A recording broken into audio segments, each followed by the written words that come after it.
There it is, Johnson. There it is.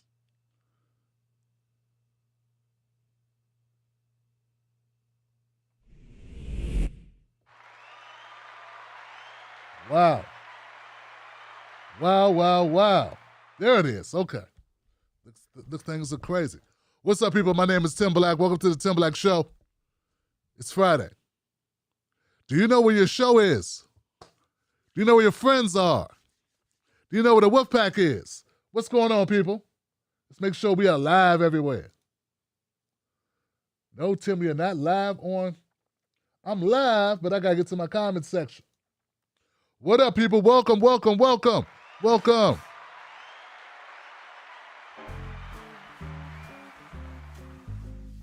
Oh, yeah. Yes.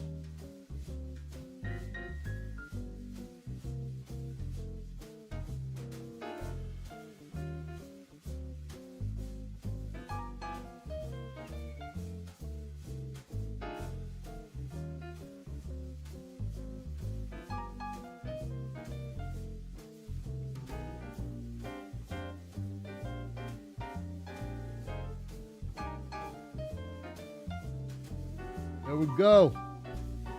Done and done and done. Done and done, done and done. Dun, dun, dun, dun, dun, dun, dun. What up? All right. We back. Okay. Had to get those things done because things don't work well without those things done. What's up, people? How y'all doing? How are you? All right, Tim Black's Wolfpack in the house. We are in the place. Thank you to all the people that tune into this show. My Tim Black Wolfpack members, thank you so much for being a part of this show. Making sure we can do this show. I appreciate y'all. You're the bestest. What up? I want to say what's up to my people on Twitch. What up, Twitch? What up, Twitch? What's up, YouTube? Tim Black's Wolfpack. What up, all my Patreons? Tim Black's Wolfpack in the house. And my people. Oh, man. My people on Facebook, too. I got a few people on Facebook, too. Mark Zuckerberg does not want me reaching my Facebook people. Oh, my God. He's horrible. Give it up for my people, though. It's not your fault. Wow, what a day. What a day. What a day. What a day, Johnson. Woo! Man, so we had a pause show that talked about Dave Chappelle. And that thing is going crazy, y'all. Wow. I heard people were pissed off, man. So I'm pretty sure we're going to have some people calling in because they think Dave Chappelle should be canceled. And and how dare you, Tim, not cancel him with us? They've been trying to get me to cancel Dave Chappelle from the first day he made a joke about anybody gay or LGBT or trans or whatever. I've been getting those people. I've been getting people that have said that since then. So it's not new. And so that's how it is. So here we go, guys. Now on Fridays, we open up phone lines. Phone numbers down below. People can call up. That's what the show's for. That's what we do on Tuesdays and Fridays. We also now have the Pause Show, which streams Mondays, Wednesdays, and Fridays. And it's now a podcast. Get the podcast. Not only get the podcast, download the podcast. Subscribe to the podcast. Follow the podcast. We're now on iTunes. We are now on iTunes, which is a great thing, Johnson. And we're on Spotify. We're on iTunes. Now, it's important that when you subscribe or you follow the Pause with Tim Black show, the Pause with Tim Black iTunes joint, right? Let me get you the graphic. Go here. Let's get this, man, because people need to know this.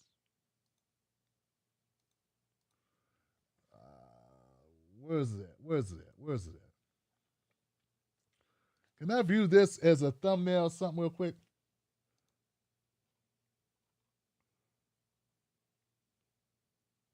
There we go. That's it. Okay, so it's Tim Black Applause graphic. Hold on, guys. Let me get this on the screen for people because this is important. My bad, but I got to put this out here. This is important. Image, because Tim Black has to learn how to promote stuff. Got stuff going on, you don't tell anybody, then you get mad when no one shows up. But Tim Black, that's your own fault, buddy. That's your own fault. There we go. That's not working. Let me do that. There we go. So, there it is. So that's it. Pause with Tim Black. It's available on iTunes. Go to timblackpause.com, timblackpause.com, where you go to get that. Go there, and if you review it at timblackpause.com, if you write a review, you get one of these. And you can't see it because it's green. It's a Tim Black, it's a wristband, cut the check wristband. We're going to send cut the check wristbands for people who review our podcasts on iTunes. Now, we're going to do this on Monday. Monday's the big day. Now, we all know Monday is Indigenous Peoples Day. Some call it Columbus Day.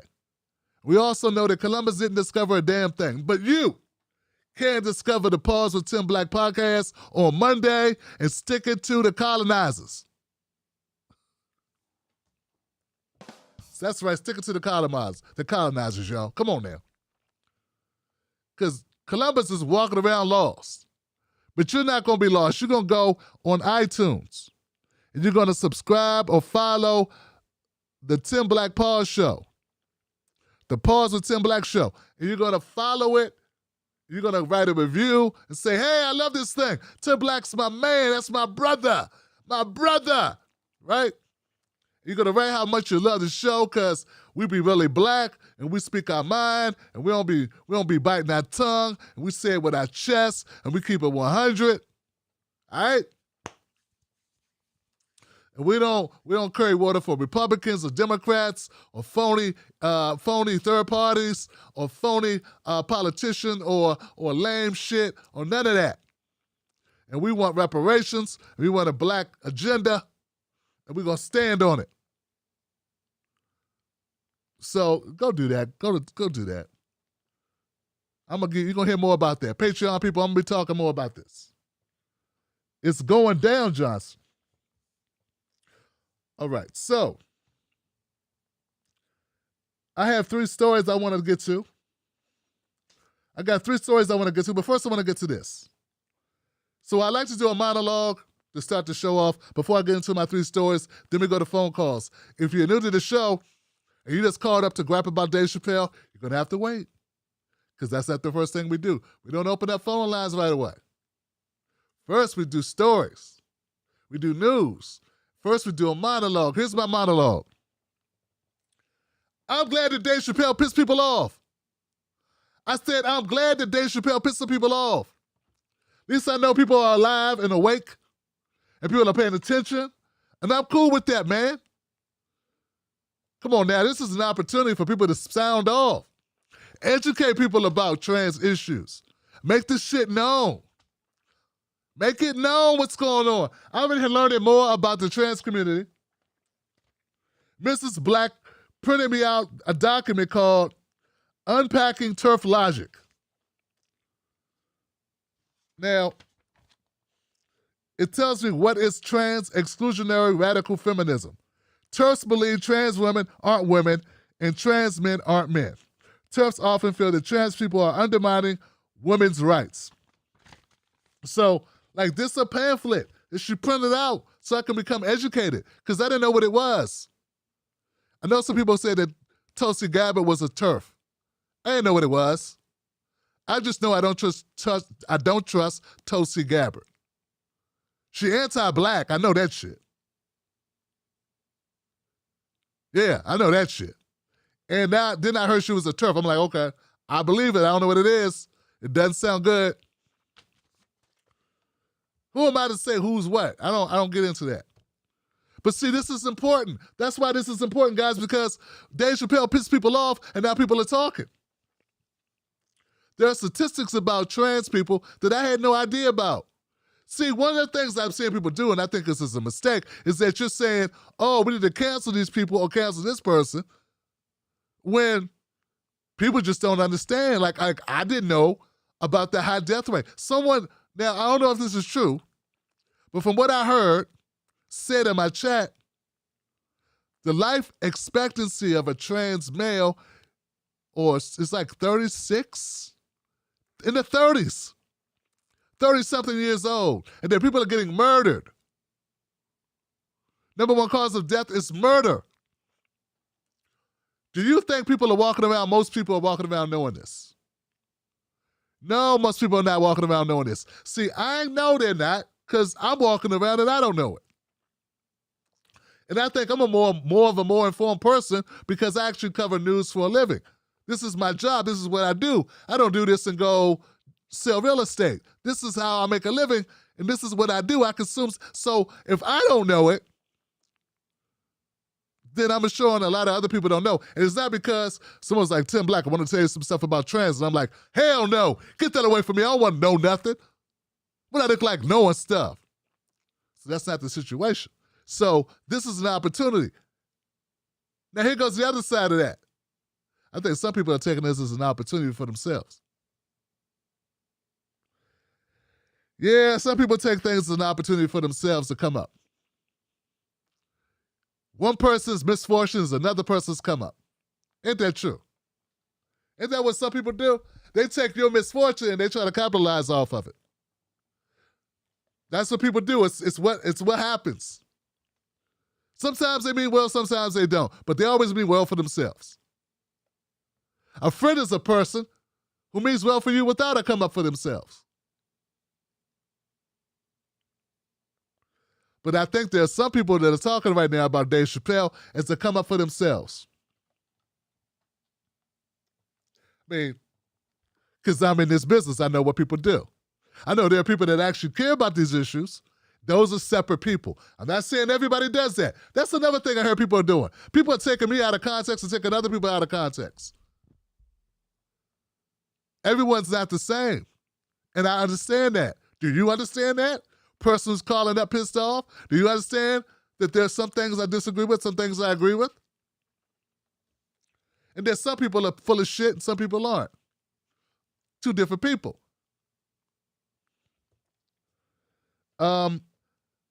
This is the part, I don't believe that Dave Chappelle meant harm.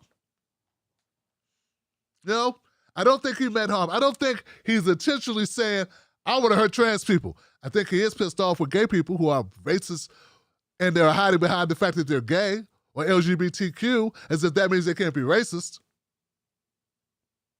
I think some people who are LGBTQ or trans or maybe floating gender or whatever piss him off at some point. And I stated this earlier at the Pause Show.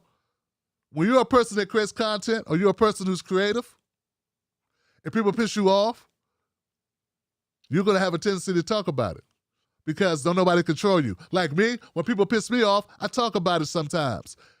Sometimes I'm told I shouldn't do that. I do it anyway. Why? Because don't nobody control me. Nobody tells me what I can talk about or what I can't talk about. And I'm not always going, what do people want me to talk about? I talk about what I want to talk about. And sometimes when people suggest things, I consider if I want to talk about it. And sometimes I do. And sometimes those people are my people who suggest things. But since I'm a person that has my own control over my content, I talk about what I want to talk about. And sometimes if somebody pisses me off, I want to talk about them, even if it's not something I should talk about. I think that Dave Chappelle is a victim of that. That's his own self-induced stuff. Someone pissed him off, something happened, someone got him pissed off, or something's in his crawl about these issues, and he keeps talking about them. Also, guys, I don't think people really get it. He had a comedy special package deal with Netflix, and he names this The Closer, and people says, why is he talking about this? I had to think about it too. He's talking about trans, and other issues that he talked about that I'm noticing no one's bringing it up. No one's bringing up all the other stuff he talked about as if his whole show was about this. It wasn't. He had a really good UFO joke in there. It was the most brave, most courageous joke on the subject of UFOs ever. And I'm noticing people are not talking about it. Pretty weird for people on the left not to talk about that. Most courageous UFO joke I've ever heard. If you haven't watched the special, watch the special and then listen to the UFO joke. The other thing is this. Dave Chappelle also made a comment in his special about a friend of his who was transgender named Daphne Dorman. It moved me. It made me feel a certain kind of way. It was very sad. And it was also a true story. Some people are saying, Dave Chappelle said, I had a friend who was trans, so I get to say whatever I want. I don't think that's what he's saying at all. And I think you take him out of context, and I think you don't realize he's smart enough to know you would say that. That's sort of probably why he did it. Yeah, you can't say he's a smart comedian. He's so wise. He's a great speaker. He's a great thinker. He's in-depth. He's like a voice beyond, he's beyond comedy. He's like he's like his finger on the pulse of our times. He's an orator of our times. You can't say that and then say, like the closer of his whole fucking series of work at Netflix, that he did this and didn't know what you would say. See, Dave Chappelle's not Tim Black. He doesn't just get up here and just talk. I mean, even I print out stuff, but Dave Chappelle works on his routine for a while. So you mean to tell me you think a person who is fucking brilliant, a comedic genius, winner of the Mark Twain Award, and not because he's cute, winner of the Mark Twain Award, has a closer for his big deal with Netflix, record-setting comedic deal with Netflix. You think the closer of his special, he didn't think you'd say, Dave Chappelle sounds like a white person saying, I have a black friend. Really? Really? Remember the part where you said you don't cover this type of stuff, but you're going to do it anyway, basically for money, because it wasn't for an in-depth analysis? Maybe you should consider the fact that you don't know what the fuck you talking about. Yeah, like, I think he planned and he knew you'd do it. And it's like a rub in your face to do it, knowing you said that's the whole point. That's part of the point.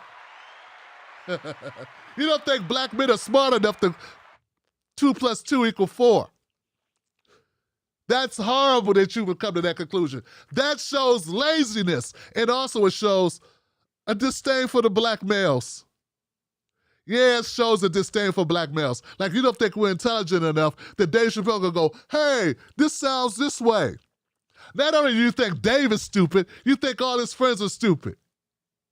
I mean, disagree with Talib Kweli is no idiot. Disagree with Mos Def, a.k.a. Yasmin Bey, formerly known as Mos Def, but he's no fucking fool. They've heard him tell his story or tell his bits. He's been working on it at the fucking ranch, doing their fucking COVID-19 shit. He's been working on his specials. No one just shows up and shoots a special. I've done comedy. I started working on a set. And you add to the set, and you try it out, you keep doing that. This set he didn't come up with that day, so you don't think he's smart, and you don't think anybody around him is smart. You don't think that Donnell Rawlings came up to him at some point like, damn, Dave, you sound like this. Dave's like, shut the fuck up, I know that, man. I'm rich, bitch. Of course I know how it sounds. That's the point. That's the rub. It's like oxymoron. And I'm going to say it anyway. I'm going to say it anyway just to stick it in their face. Listen, that's what I believe. And even if you want to believe that he didn't know what he was doing, that he sounds like a white guy saying, yeah, I say this, but I got a black friend. the story still touched my heart, man. It touched my heart so much that I looked up Daphne Dorman. Not just to do this bit either. It touched me so much that I wanted to look it up, and I felt for this person. I felt for Daphne, and I wish she hadn't committed suicide. And if that's what it made me do, I got a feeling it made other people feel a certain kind of way too. And if that's the case, he's done more than all you complaining assholes have done. Or at least the majority of you, unless you're part of an organization that actively works to do this. And why haven't I heard you say that? If Dave Chappelle made me look up Daphne Dorman, that made me feel a certain kind of way about her story, about her taking her own life, not feeling like she felt it fitted in with her own people, her tribe. If that moved me to tears, well, almost to tears. I'm not an easy crier. But it moved me, it touched me. Why aren't you giving them credit for that? Why aren't you saying, wow? Because I watched a lot of TV. I watched a lot of news. Nobody else talking about trans issues has ever made me want to cry or think about crying or cross the threshold of crying. Ever. And why aren't you guys adding that in your critiques? When people are critiquing Dave, they make that a negative that he brought her up. Thus kind of proving his point that you think black men are fucking idiots.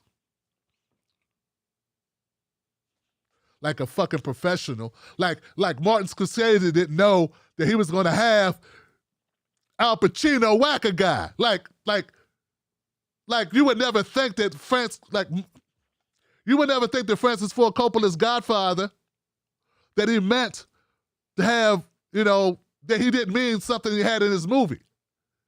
You would never think that. But you'll think a comedian who works on a set for months, who does it on the largest platform with a big, humongous deal, closing out a stand-up, 5-part stand-up. Wasn't it number 5?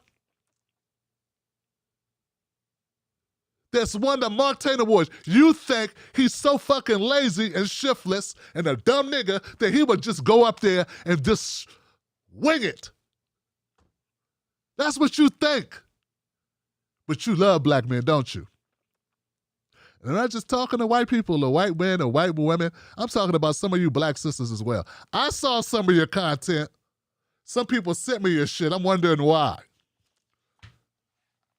That is that's fucking offensive as hell. That's really what they think about him. That's what they think about us. That's what you think of this show too, don't you? That there's no thought, that there's no intelligence. It's a guy talking loud, huh? Just a big black brute. Speaking loud. Ranting and raving. Trampling on feelings with no concern for others. And you really think that this person doesn't actually care about black people? Though he goes out of his way to stand up for black people and call out white supremacy, you think he doesn't care about black people just because they're trans or gay? That's really what you think.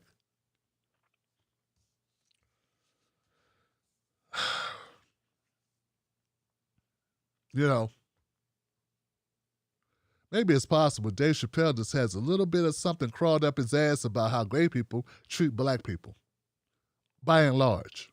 Case in point, Ed Buck killed how many black men in the gay community did what about it? I'll wait.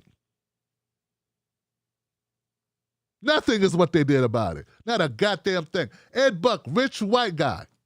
Democrats too. Democrats didn't care, and by and large, the gay community did not give a shit. At least I didn't hear about it from the gay community.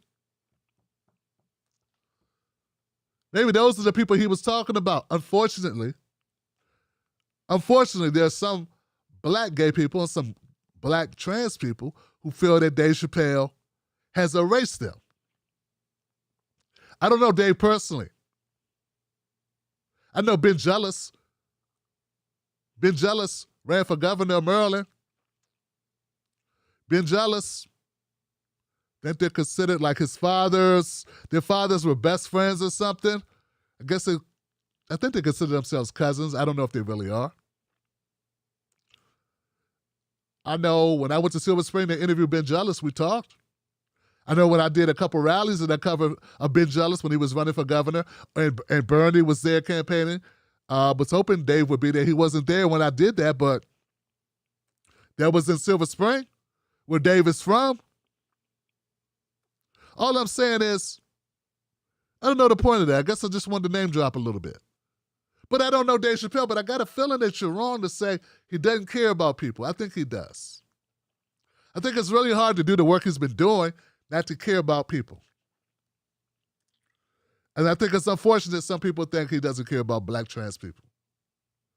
I think there's a problem that people think that just because people are gay or floating genders or binary or non-binary or trans, that those people can't be racist as hell. As a person, as I stated earlier today on my pause show, who's worked in Washington, D.C., in federal government contracting, D.C. is a very diverse area. If you have a problem working with gay people or people who are other than cisgender people, straight people, you ain't gonna survive in D.C. Let me tell you.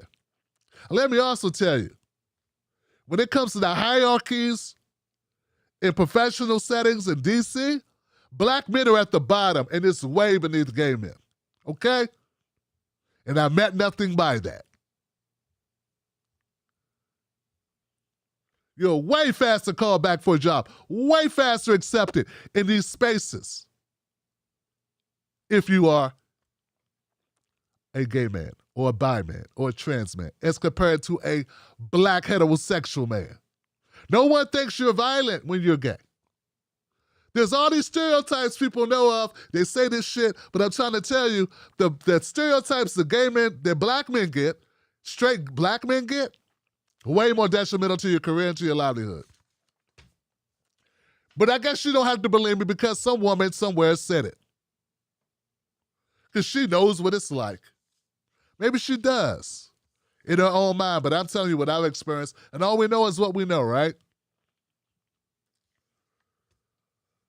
And just for the record, there are a lot of racist comedians, or comedians I think that are very racist. Nick DiPaolo is one of them. I can't stand Nick DiPaolo. Never did like Anthony Cumia. And I have no tolerance for Adam Carolla. You want to cancel somebody, why don't you start with those fuckheads? None of them have received any awards.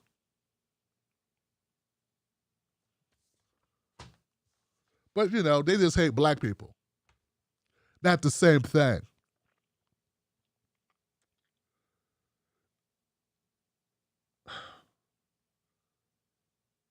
I think there's something to be learned for all of us.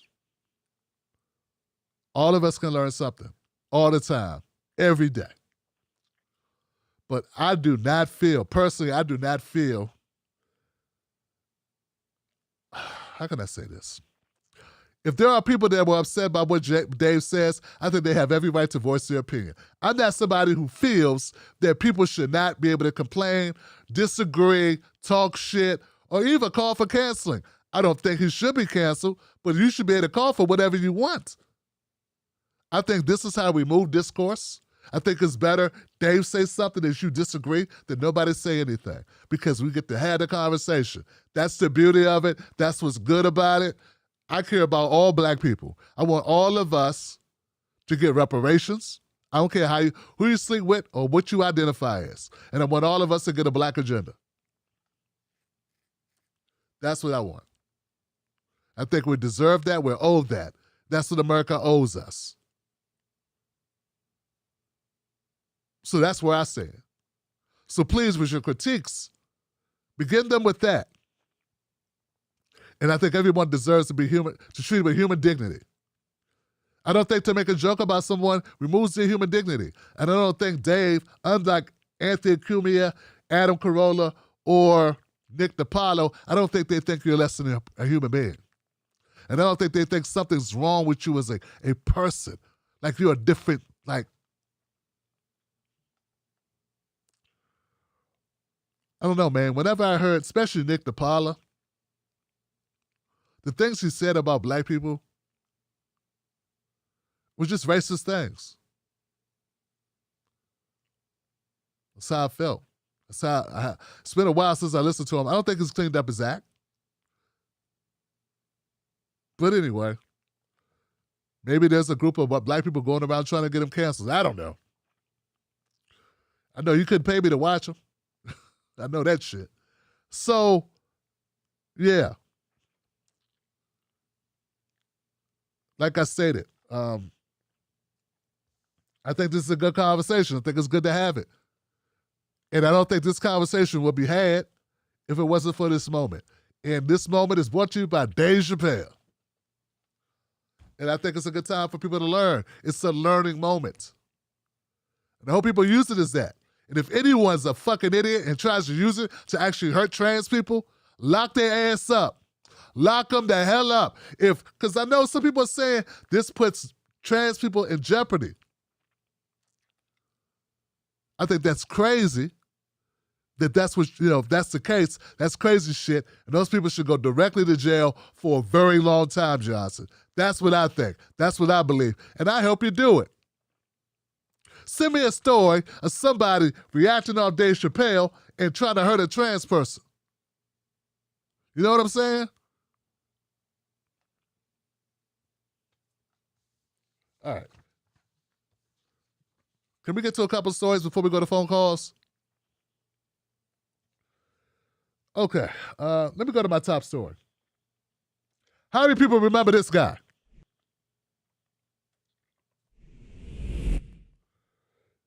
This person's name is Mohammed Noor. He's a Minneapolis police officer who fatally shot a woman who called 911 to report a possible rape behind her home.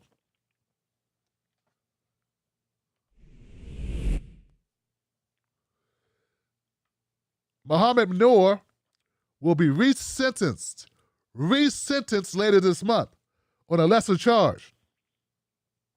That's because the Minnesota Supreme Court threw out his murder conviction. Mohammed Noor was initially convicted of third-degree murder and manslaughter in 2017 on the death of Justine Rosiak Demond, a dual U.S.-Australian citizen. He was sentenced to 12 years on the murder count and has been serving his time in prison out of state. But the Supreme Court ruled last month that the third-degree murder statute wouldn't apply in Noor's case. He's still convicted of manslaughter and will be sentenced on that count October 21st. He's already served more than 28 months of his murder sentence, so if he receives a presumptive 4 years for manslaughter, he will be eligible for supervised release around the end of this year. In the ruling, the Supreme Court said the third-degree murder or depraved mind murder statute can't be applied if a defendant's actions are directed at a particular person. The state's highest court said that for a third-degree murder charge, the person's mental state must show a generalized indifference to human life, which can't exist when the defendant's conduct is directed with particularity at the person who was killed.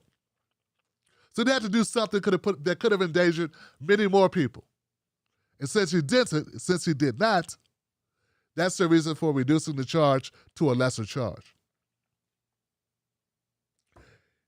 I want to point out something I find eerily hypocritical about this case. I don't know if you understand that Mohammed Noor is a police officer. Mohammed Noor is a police officer who didn't get a chance to use his qualified immunity to get out of prosecution. I'm wondering why Mohammed Noor wasn't able to skate by using qualified immunity. And I wonder why all of the Blue Lives Matter crew weren't upset about it. Let's take another look at Mohammed Noor. I wonder what it is about Mohammed Noor that made the Blue Lives Matter people not so upset about him getting convicted of shooting someone who startled him in his cruiser. I wonder why. Damn, man, I can't come up with anything. Oh, I got it. He's a nigga. Yeah, that's what it was. He's black. That's what it was. Oh, shit. Oh, that's what it was. He's black. I almost didn't notice it. I thought he was purple. He's a black man. That's what it is. Oh, I thought he was a white guy with a tan. Oh, man. See, what I hate more than anything is hypocrisy. Man, I hate hypocrisy. Y'all some hypocritical mofos. That Blue Lives Matter crowd did not give a shit he was a cop. Now look. Hey. He did the ultimate sin. I get it. He's the black man who shot a white woman. All bets are off. Now, if he'd have shot another black man, or even a black woman, he'd have been home so fast he would have never known he had to go even get fingerprinted. He'd have never even got fingerprinted. What am I talking about?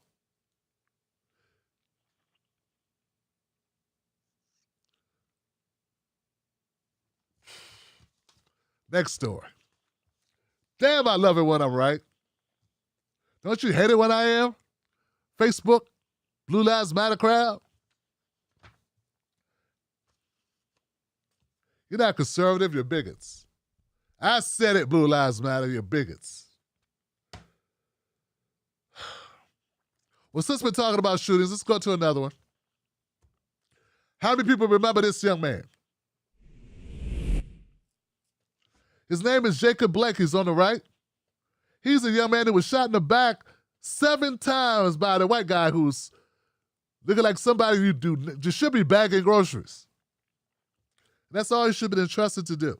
Federal prosecutors announced Friday that they won't file charges against a white police officer who shot Jacob Blake in Wisconsin last year. Officer Rustin Shesky. He shot Blake, who's black, during a domestic disturbance in Kenosha in August 2020. The shooting left Blake paralyzed. And Shesky couldn't sleep at all that night. But the next day he was fine.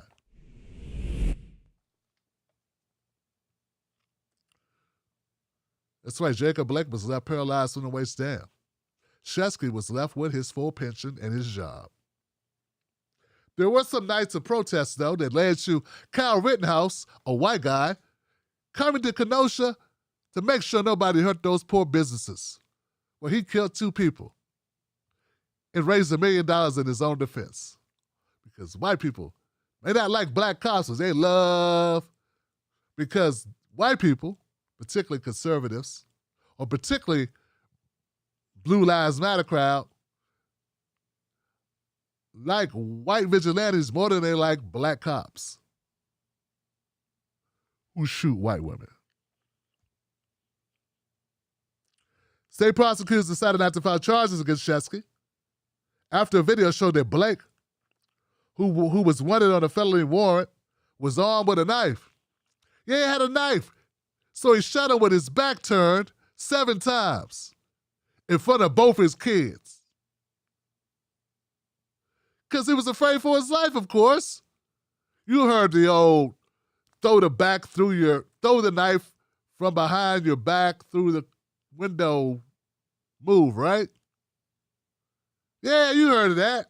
It's a special trick black people got where we know how to throw knives over our shoulder through windows at cops.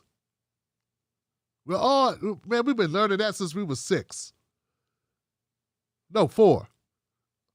Our gangster fathers taught us how to do that back when we were 4 years old. It's a rite of passage for black men to learn how to do that. Tell you, man, this is some horrible, horrible, horrible, horrible double standards. That's why I always say, cut the check. Yeah, all you can do is cut the check. You ain't gonna solve these problems because America's too fucking racist, but all we can do is give black people some money so they can hire some private security so they can protect themselves from the poor whites and the Blue Lives Matter whites. And the Kyle Rittenhouses. And remember, Kyle Rittenhouse didn't go crazy. Kyle Rittenhouse went Kyle Rittenhouse. U.S. Department of Justice lost its own investigation days after the shooting. U.S. Attorney's Office in Milwaukee reviewed police reports, witness statements, dispatch logs, and Alex Jones videos, and determined there wasn't enough to prove Shesky used excessive force. For some reason, the 7 shots in the back didn't do it for him. The 7 shots in the back while his children sat in the back of the car, one in the car seat, that wasn't enough to show excessive force. Because none of the bullets actually went through the front of his body and into the children. Now, if that would have happened, if Jacob wasn't so good at catching all those bullets and one of them would have hit the child, maybe then it would have been excessive force. I mean, it's not like he killed him. He only paralyzed him from the waist down.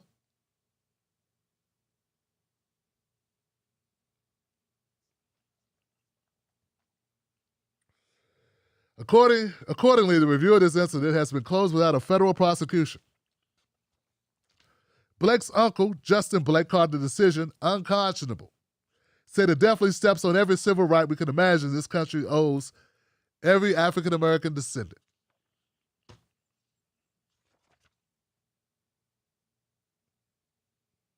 They said that Shesky could say he fired in self-defense into the back of a man getting in his car. That's how it goes, Johnson. Last story, guys. We're almost there to phone calls. I thought when you play in the NBA, that means you're doing well. Or it should mean you're doing well, right? This next story has me befuddled, Johnson. 18 ex-NBA players charged in $4 million healthcare fraud scheme.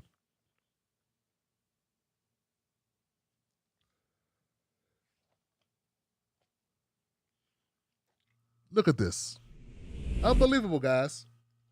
That's right, 18 former NBA players charged with pocketing up to $2.5 million illegally by defrauding the league's health and welfare benefit plan in a scam that authorities said involved claiming fictitious medical and dental expenses.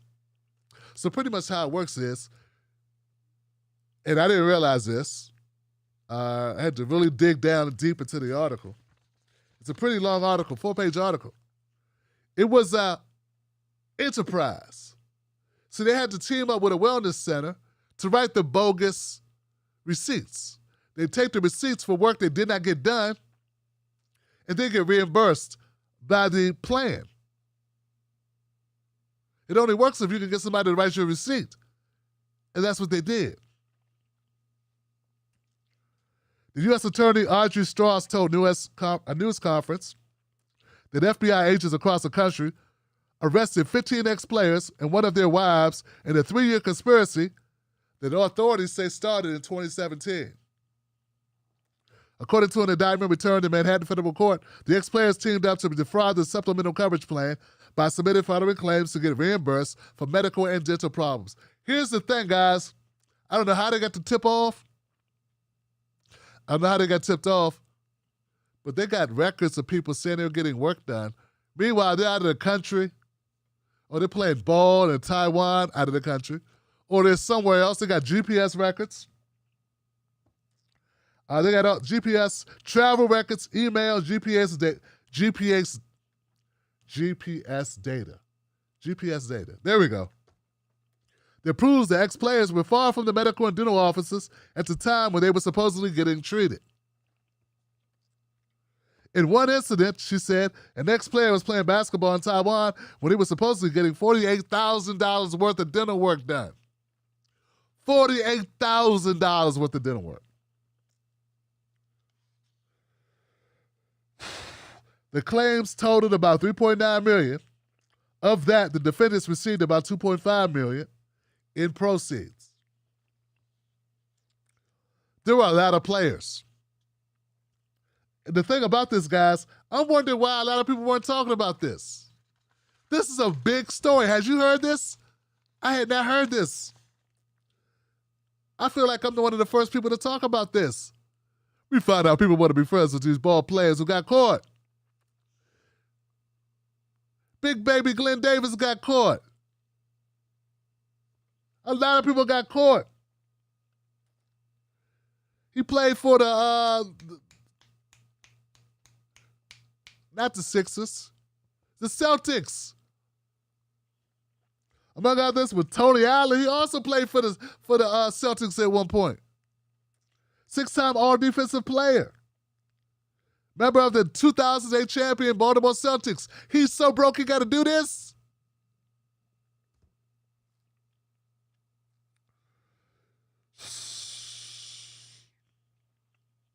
Not Ray Allen.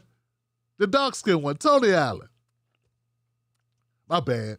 Bro, you know what I meant. We'll make sure people know it wasn't Ray.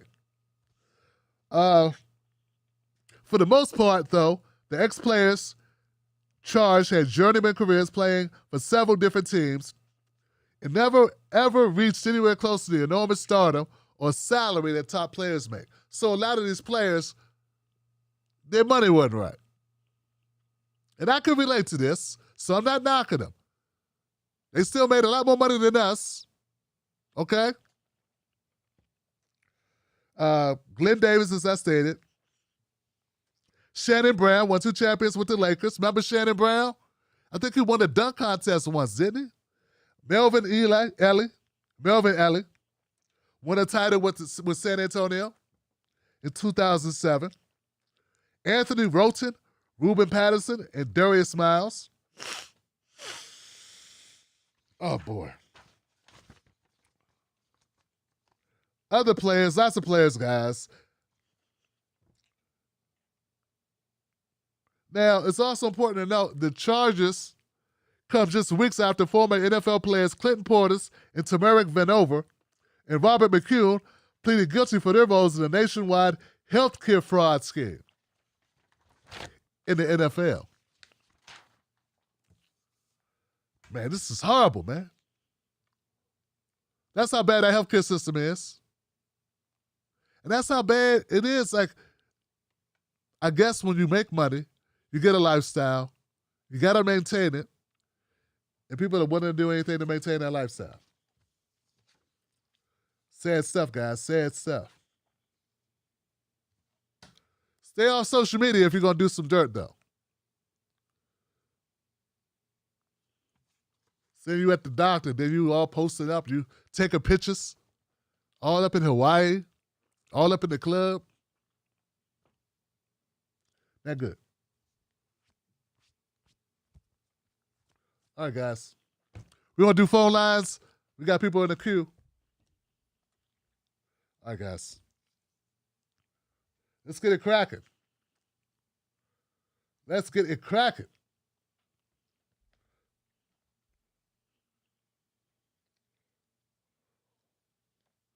All right, guys. Here we go. Now, I'm going to try to take calls in the order in which they came in. I'm starting off with a 304 number. Okay? Let me just write down a couple of these just so I go in order. Because people have been on hold for some time. I expect people to be fired up, man. People are pissed off. Okay. There we go. We can get started with this. You guys ready?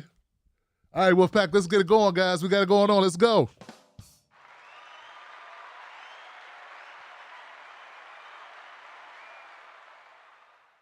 My first call is that 304 number I told you about. 304, you are live, Freedom Friday. What's your name? What's your comment? Hey, Tim, it's Rob here in West Virginia, bud.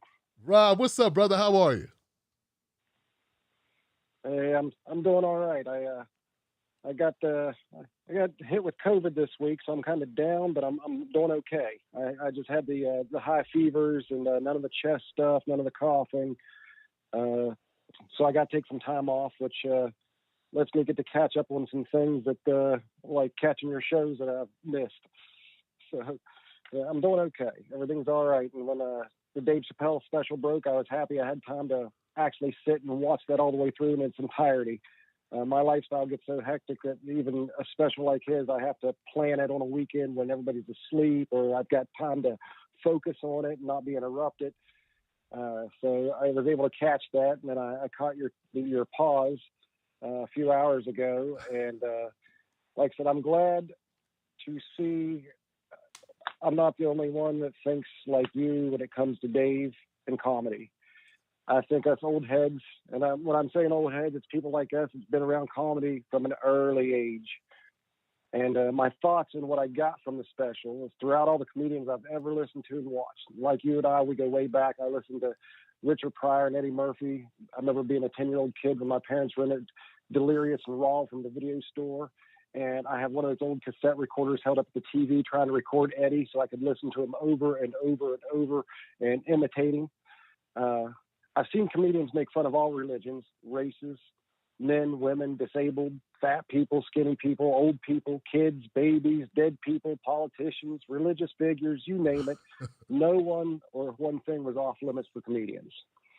So we've entered a time where if you make jokes about the LGBTQ community, they have the power to cancel comedians, or as Dave said, cause Kevin Hart to lose his dream job of hosting the Grammys. I think that struck a chord with Dave to take on a banner fight for his brother Kevin and comedians. Comedy is Dave's religion, and the people that make up his religion of comedy is all inclusive. It's made up of black people, white people, Asian, Latino, Middle Eastern, straight, gay, men, women, fat, skinny, old, young. He wants to see comedy and the people he cares about not to get canceled or lose opportunities for telling jokes. His Netflix specials were an ongoing dialogue with the LGBTQ in his own language, I believe. I also think he might feel the LGBTQ community has leapfrogged the African-American community in their battles in this country, and they just arrived on the scene as a force in the last 20, 25 years where blacks have been at war for equality in this country from the jump. And the black community don't wield the power to cancel people as easy as them. I also looked up Daphne Dorman, and it pulled at my heartstrings too, and how he included her into his tribe, his religion there. When her own raked her over the coals on Twitter. You know, that kind of struck a chord with me too. Dave's comedy is not a happy meal of dick and fart jokes. It's not to be digested that way. It's a 20-ounce porterhouse that needs to be digested slowly to be appreciated. So if you're trying to eat that steak like a McDonald's cheeseburger, you're consuming it wrong. You're going to get an upset stomach. And that's my take. Damn. That's what I got out of it, Tim. My brother. I'm going to let you go. But that's what I feel, buddy. Well, Rob, you know, I appreciate you calling up, brother, and I'm sorry to hear that you caught the COVID, man. I hope that you'll bounce back, brother. You know, I got nothing but love for you. I appreciate you weighing in, and you did so eloquently, my brother. I think we're the better for it. I appreciate you. Thank you, Tim. We'll talk to you soon, pal. You got it, man. Give it up for my caller, Rob, y'all.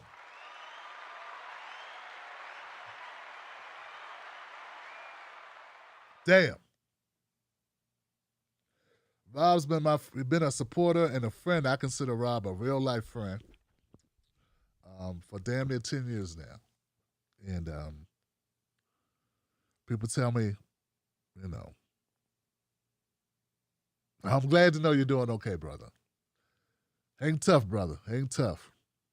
It's my guy right there. And you know, you're right. The LGBTQ community expelled Daphne. That's my understanding. Because they didn't like the fact that he appreciated that she, they didn't like the fact that she respected Dave and that she was a friend of Dave's. It would not unfriend him. On Twitter. You could see them attacking her on Twitter for this.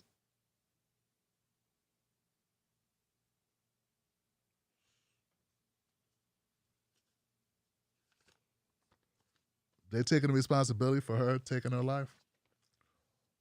I don't think so. Should they take any responsibility?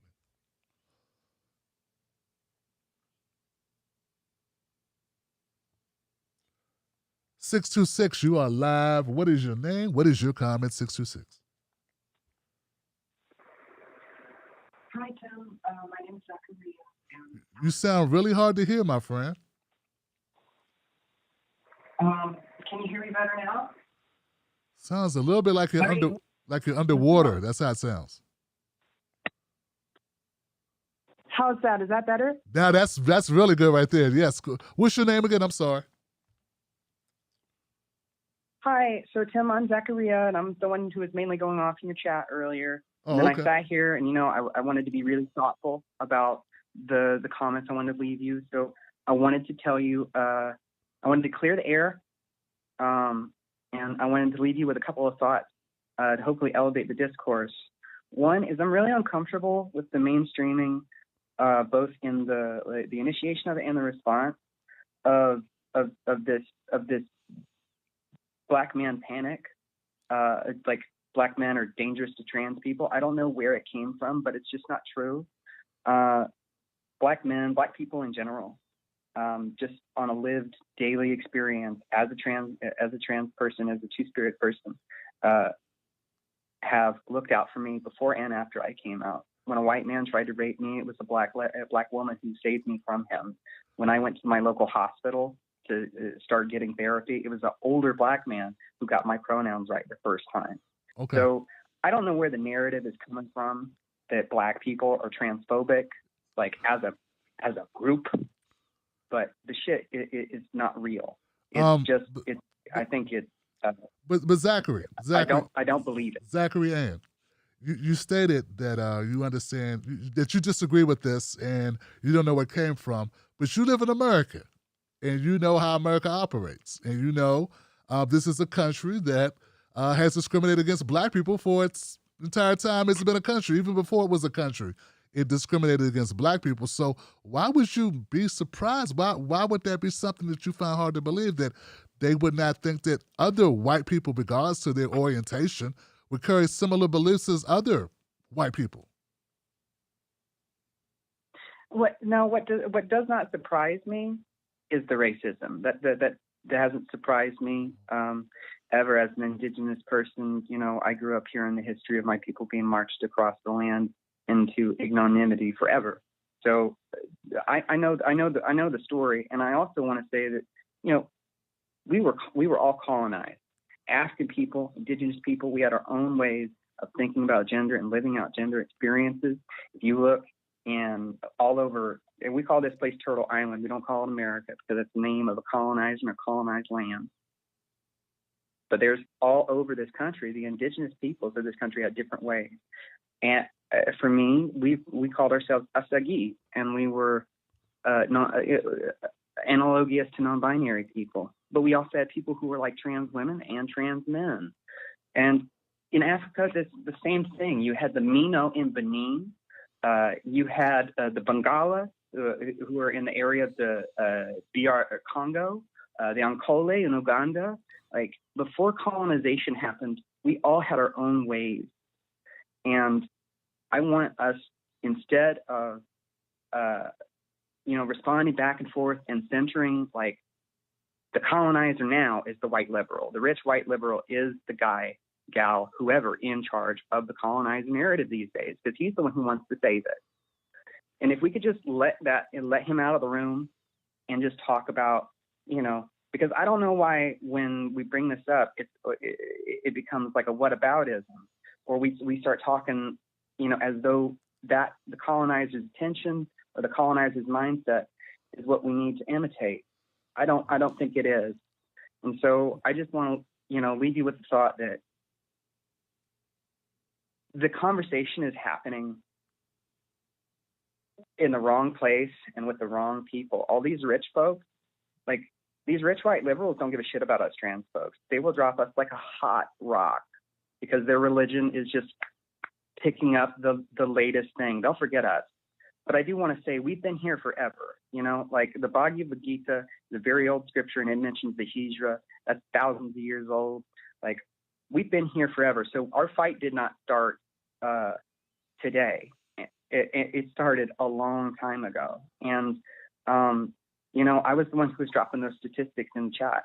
those statistics get worse and worse the more you look at them. So if there's anything that can come out of this conversation, but every other part of the conversation, the most important thing that can come from this conversation is censoring Black trans people, because as a trans person, Black trans people hold up my community. They hold up the sky for me.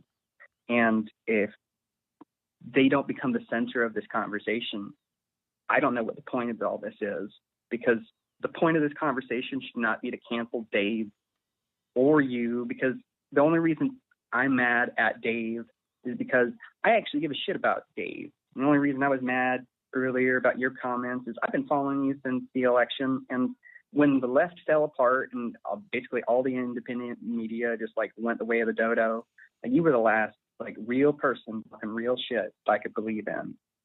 So just please, let's take the conversation out of the colonial mindset. Let's reintroduce some anti-colonial, some indigenous, some African, some global ways of thinking about this stuff.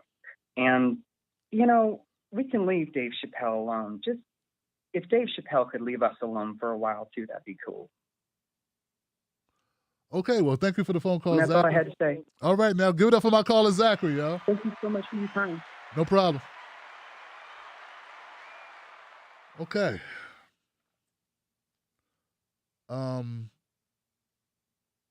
Let's move on. 713. 713, you're live. What's your name? What's your comment? Hey, how's it going? You hear me all right? Yeah, who's this? Hello. Hi, my name's Alex, calling in from Houston, Texas. All right, Alex. Actually, I first got put onto your show. Somehow the algorithm, when on the last special, Sticks and Stones, when that came out, I don't know, I guess I was making the rounds. So somehow went down the rabbit hole, and then all of a sudden I encountered your channel.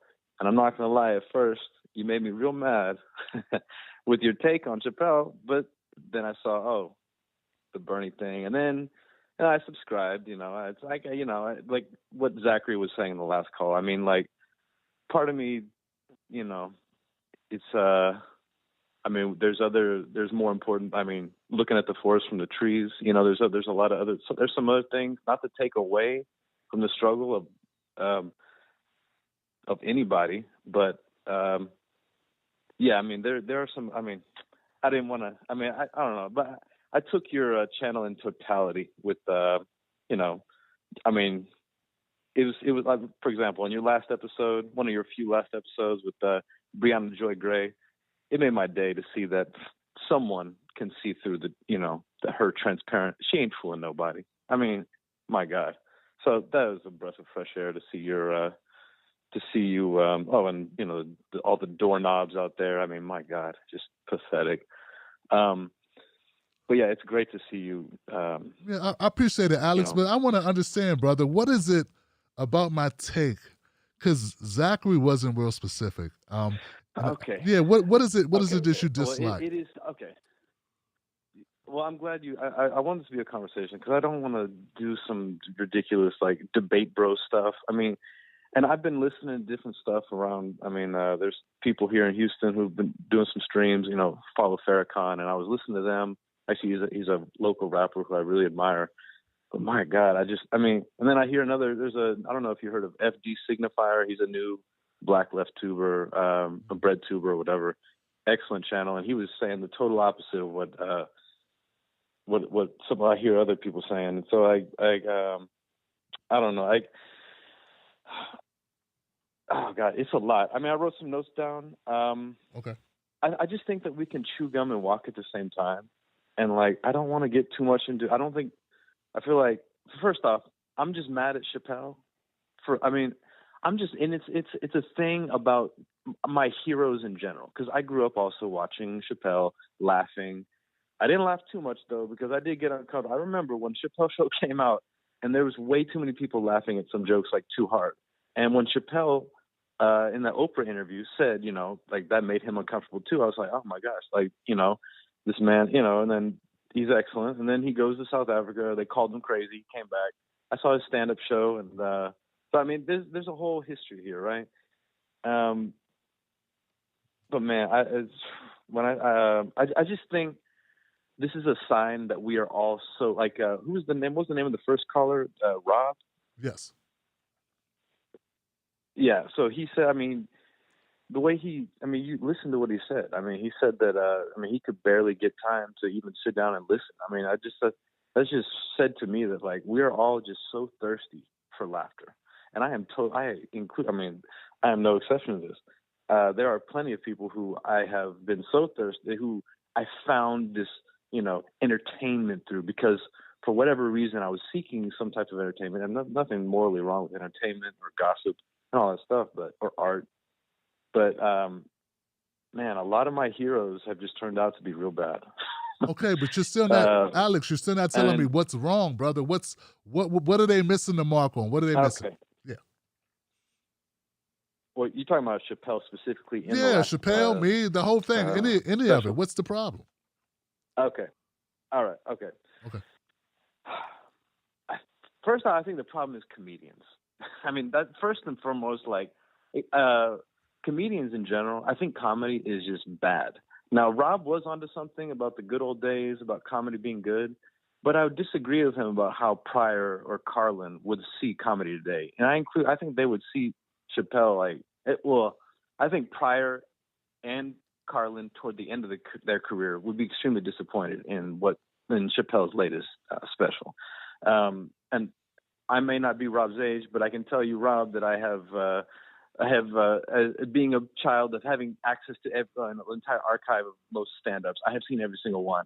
So if you need a quote, I can.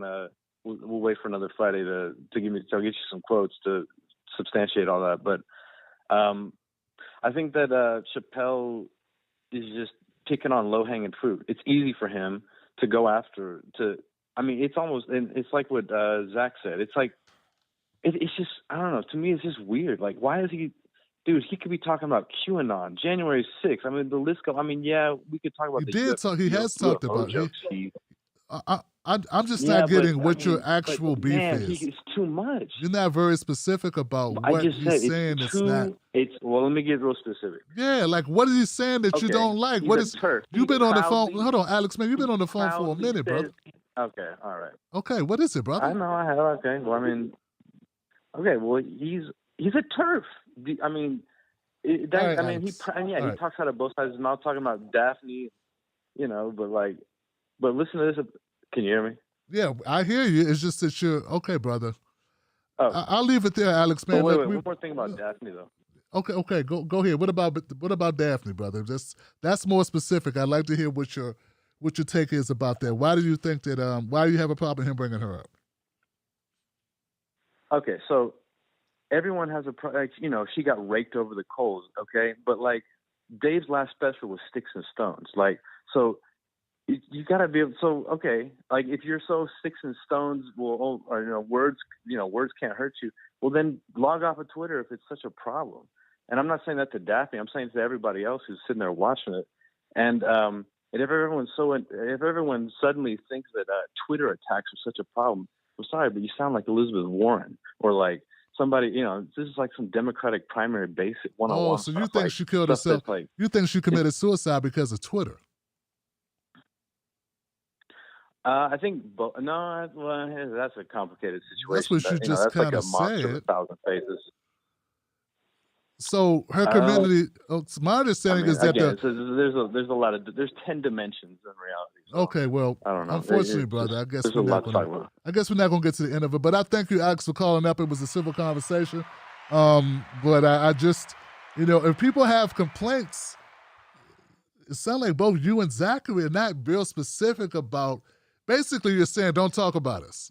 It's like, and I don't get that luxury of people not talking about me. You know what I'm saying? And what does that get? I don't think we have I know we don't have the ability to tell people not to talk about us. And we could be real specific about what it is that they're saying about. Like, I can tell you exactly what I don't like about Adam Carolla or Nick DiPaola when they talk about me, about black men, about black people. I can tell you exactly what it is. They say that we have kids out of wedlocks and we don't take care of our kids, that we don't know how to hold down jobs, that women aren't attractive. I mean, there are very specific things they say that piss me off. But I'm not seeing you be like real specific about what it's just boiling down to you saying he should go after QAnon.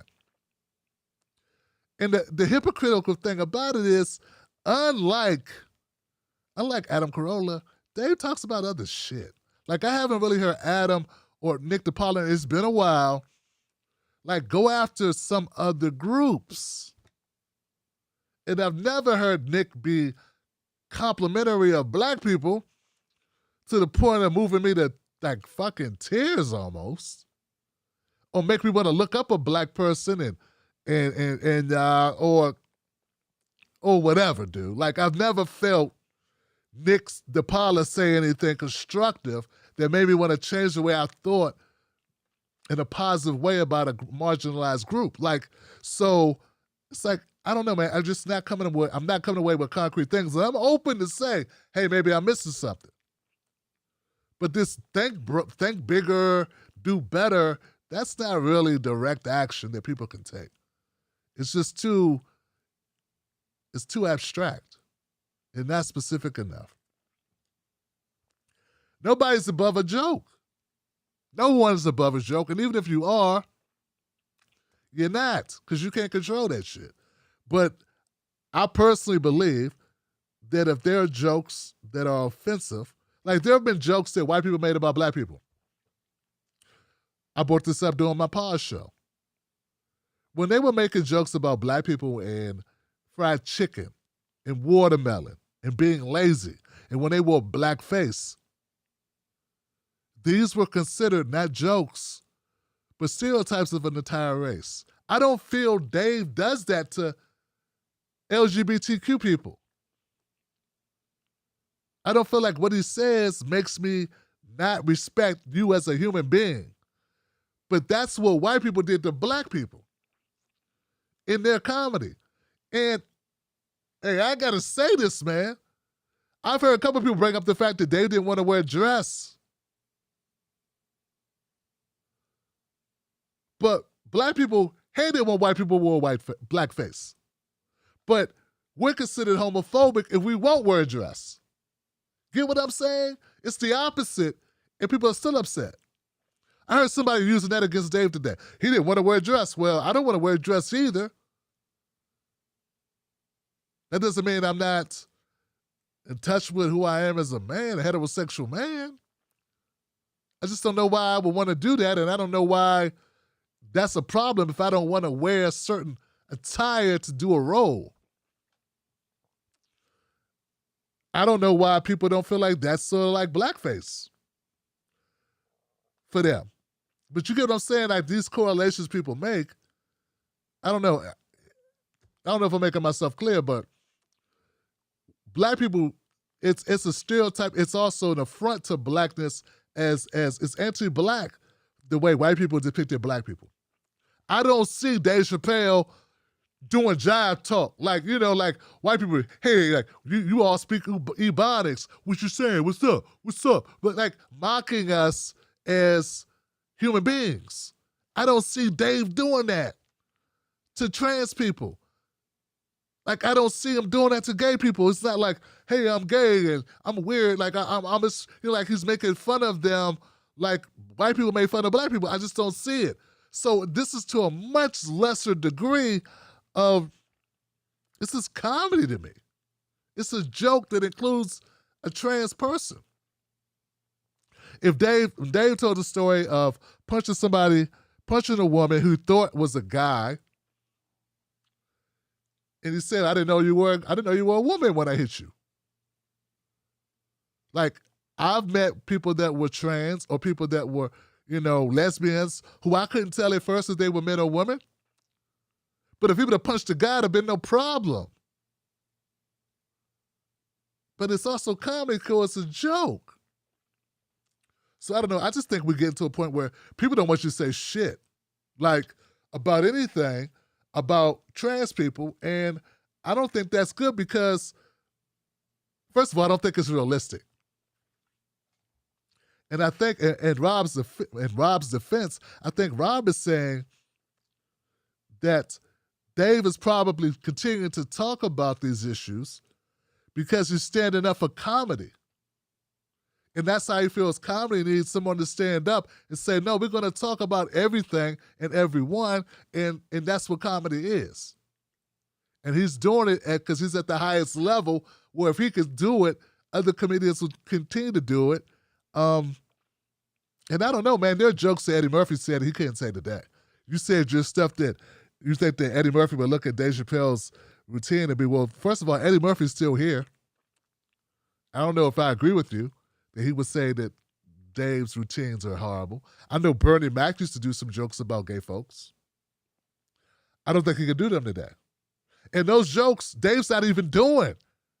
He's not doing Bernie Mac level jokes about gayness. Get what I'm saying?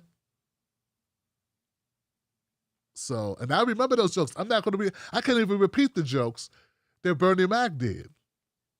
And he hasn't been gone that long. So, I don't know, man. I think we just got disagreements on this. And honestly, maybe I'm missing some stuff, but I swear, man, if I felt that Dave's jokes made you inhuman or debase you as a human being, you know what I'm saying? If that's what I felt, I come after him, dude. Like, no doubt. Like, I just don't feel that way. And maybe I'm missing something. And if someone thinks I'm missing something, I promise, man, I won't fly off the handle. You can tell me that. And then tell me what I'm missing. But it can't be, you shouldn't be able to make jokes about us. Because everybody gets jokes made about them. I also want somebody to speak to the point where I said, hey, man, the by and large, the gay community did not sign any laws about Ed Buck killing black men. That was some horrific shit I saw in that testimony. Why didn't the gay community out this guy? Because there's racism within the gay community as well. Just like in the greater community. I think Zachary kind of conceded that. So anyway, no one should feel less than human. No one should be treated like they don't value, that they don't matter, that they have no value. And honestly, man, fellas and ladies, I don't feel that way when Dave's talking. I don't feel that way. I don't feel that you're less than. I don't feel that you're less than human. And if you feel that way, that's fucked up. But that's not what I get. But if you feel that way, I feel fucked up for you that you feel that way. And that's not cool. But believe me, man, I do not feel that way when he's saying something. I do not feel that way about you. Now, hopefully, I would think if someone had on blackface and was mocking black people and saying, black women, they always doing like this. And black women, they don't know how to keep a house and they don't know how to raise a kid. I hope that you would feel that they are dehumanizing black women or dehumanizing black men. And that would not be okay with you. Get what I'm saying? But I do not feel that's what Dave is doing. And if I got that feeling, I'd never watch him again, dude. I'd had some real harsh words for that. It's not, I want you to know, not everyone is capable for Dave. I'm definitely not capable for him. If I truly felt that feeling, man, like, hey, man. And even part of me was like, why is he still talking about this? Hey, look, I was sort of like, damn, man, I just don't want to hear no more of these jokes. I want you to go and do some other shit. But it wasn't because I thought that he was dehumanizing folks. I just think he's done enough on his subject. That's all I'm saying. So I don't know if that makes sense, man. That's my point of view. I'm going to go to 417, guys. I appreciate people weighing in. 417, you are live. Damn, as soon as I hit that, the thing switch. Hold on, 561. I'm coming back. I got to go to 417. They're here a little bit longer. And then I'm coming to you, 561. 417, you are live. What's your name? What's your comment? Hey, my name's Elisha, and I'm from St. Louis area. What's on your mind, my brother? Hey, so I'm going to go disagree, but I have two options. I got the Jacob Blake shooting, and I think California probably would have been better giving Larry Elder a shot for at least a year. I mean, it's been democratically ran, and it's just looking, very bad outcomes. So which one? Neither one. Neither. You said Larry Elder. You said Larry Elder would have been good for California? Is that what you said? Yeah. So, here's the issue: what people don't understand, because you're like, why does Larry Elder speak so negatively about black people? I think you said that before. Yeah, I do say that. To understand Larry Elder. Oh, you're gonna tell me I don't? So hold on a second. Your name is Alicia. Is that what you said your name was? Elisha. So Elisha, you sound like a white guy, right? Yeah. So you're about to tell me how this black guy, Larry Elder, what I don't get about what he's saying about black people. And you're gonna say that you're gonna do that with a straight face, Elijah, right? For the straight face, you're gonna tell a black man what he's got wrong. No, listen. I just want to make sure we're clear here. Answer yes or no, then I'll let you go. You're about to tell a black man what he's got wrong about a black man, right? Right? Okay, go ahead. I see human beings as human beings. I don't see color like you. You don't see color. If somebody disagrees, can I not disagree with somebody? But I'm saying you're talking specifically. You started off and you said you don't understand about black people or something like that. That sounded really weird. Like I would never say that you don't understand white people. No, so you said don't get exasperated. Calm down, man. We're having a conversation. Don't get exasperated. It sounded like that's what you were saying. Am I wrong about that? You started off by saying, hey, Larry Elder, what you don't get about black, I stopped you because that sounds crazy. But go ahead, brother. Go ahead and enlighten me about Larry Elder, how him writing a book that black men are stupid was a good idea. Go ahead. So again, you agreed with my statement where you were saying that Larry Elder says a lot of negative things to black people. That's like your perception. So I was wanting to explain again where his mentality comes from. He was raised by a hard-nosed father, right? And him and his other brothers really didn't like his father, right? And at the age of 15, he got into it with his father. And he's like, I'm never going to talk to my father again. So he graduated high school, went to law school, got a good job, but something was eating away at him. And he's like, gotta be something. Elijah, man, I don't want to hear about his story. Dude, I don't care about his story. If a guy says, he put out a book that said black men are stupid, I want to know why I should want that guy to even be the captain of the football, to be the captain of the football team, let alone be a governor. Not play victim. Not play victim. Not play victim? He gave to his son to say, don't play victim, because his play father victim? was gone through so much good. Hold on, dude. Hold on a second. Hold on. And he's like, I'm not going to play victim. Play victim? Hey, Elijah, have black people been a victim of anything in the United States? Honestly, be honest, man.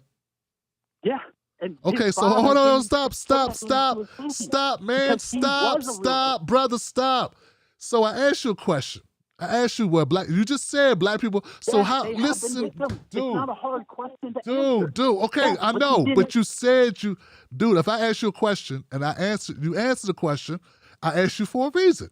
If you believe that black men have been victimized, you believe that black people have been victimized in America, how can we then play victim if you in fact agree that we all have been victims? Go ahead. Because you can either go one of two routes. You can either play it up and say, I can't do anything else but be the victim and act like the big daddy government is supposed to take care of me, or I can say, I'm going to forget about what I can and cannot control. And that's the mentality that breeds flourishing. That is what's lacking. And that is what Larry Elder is wanting to get back.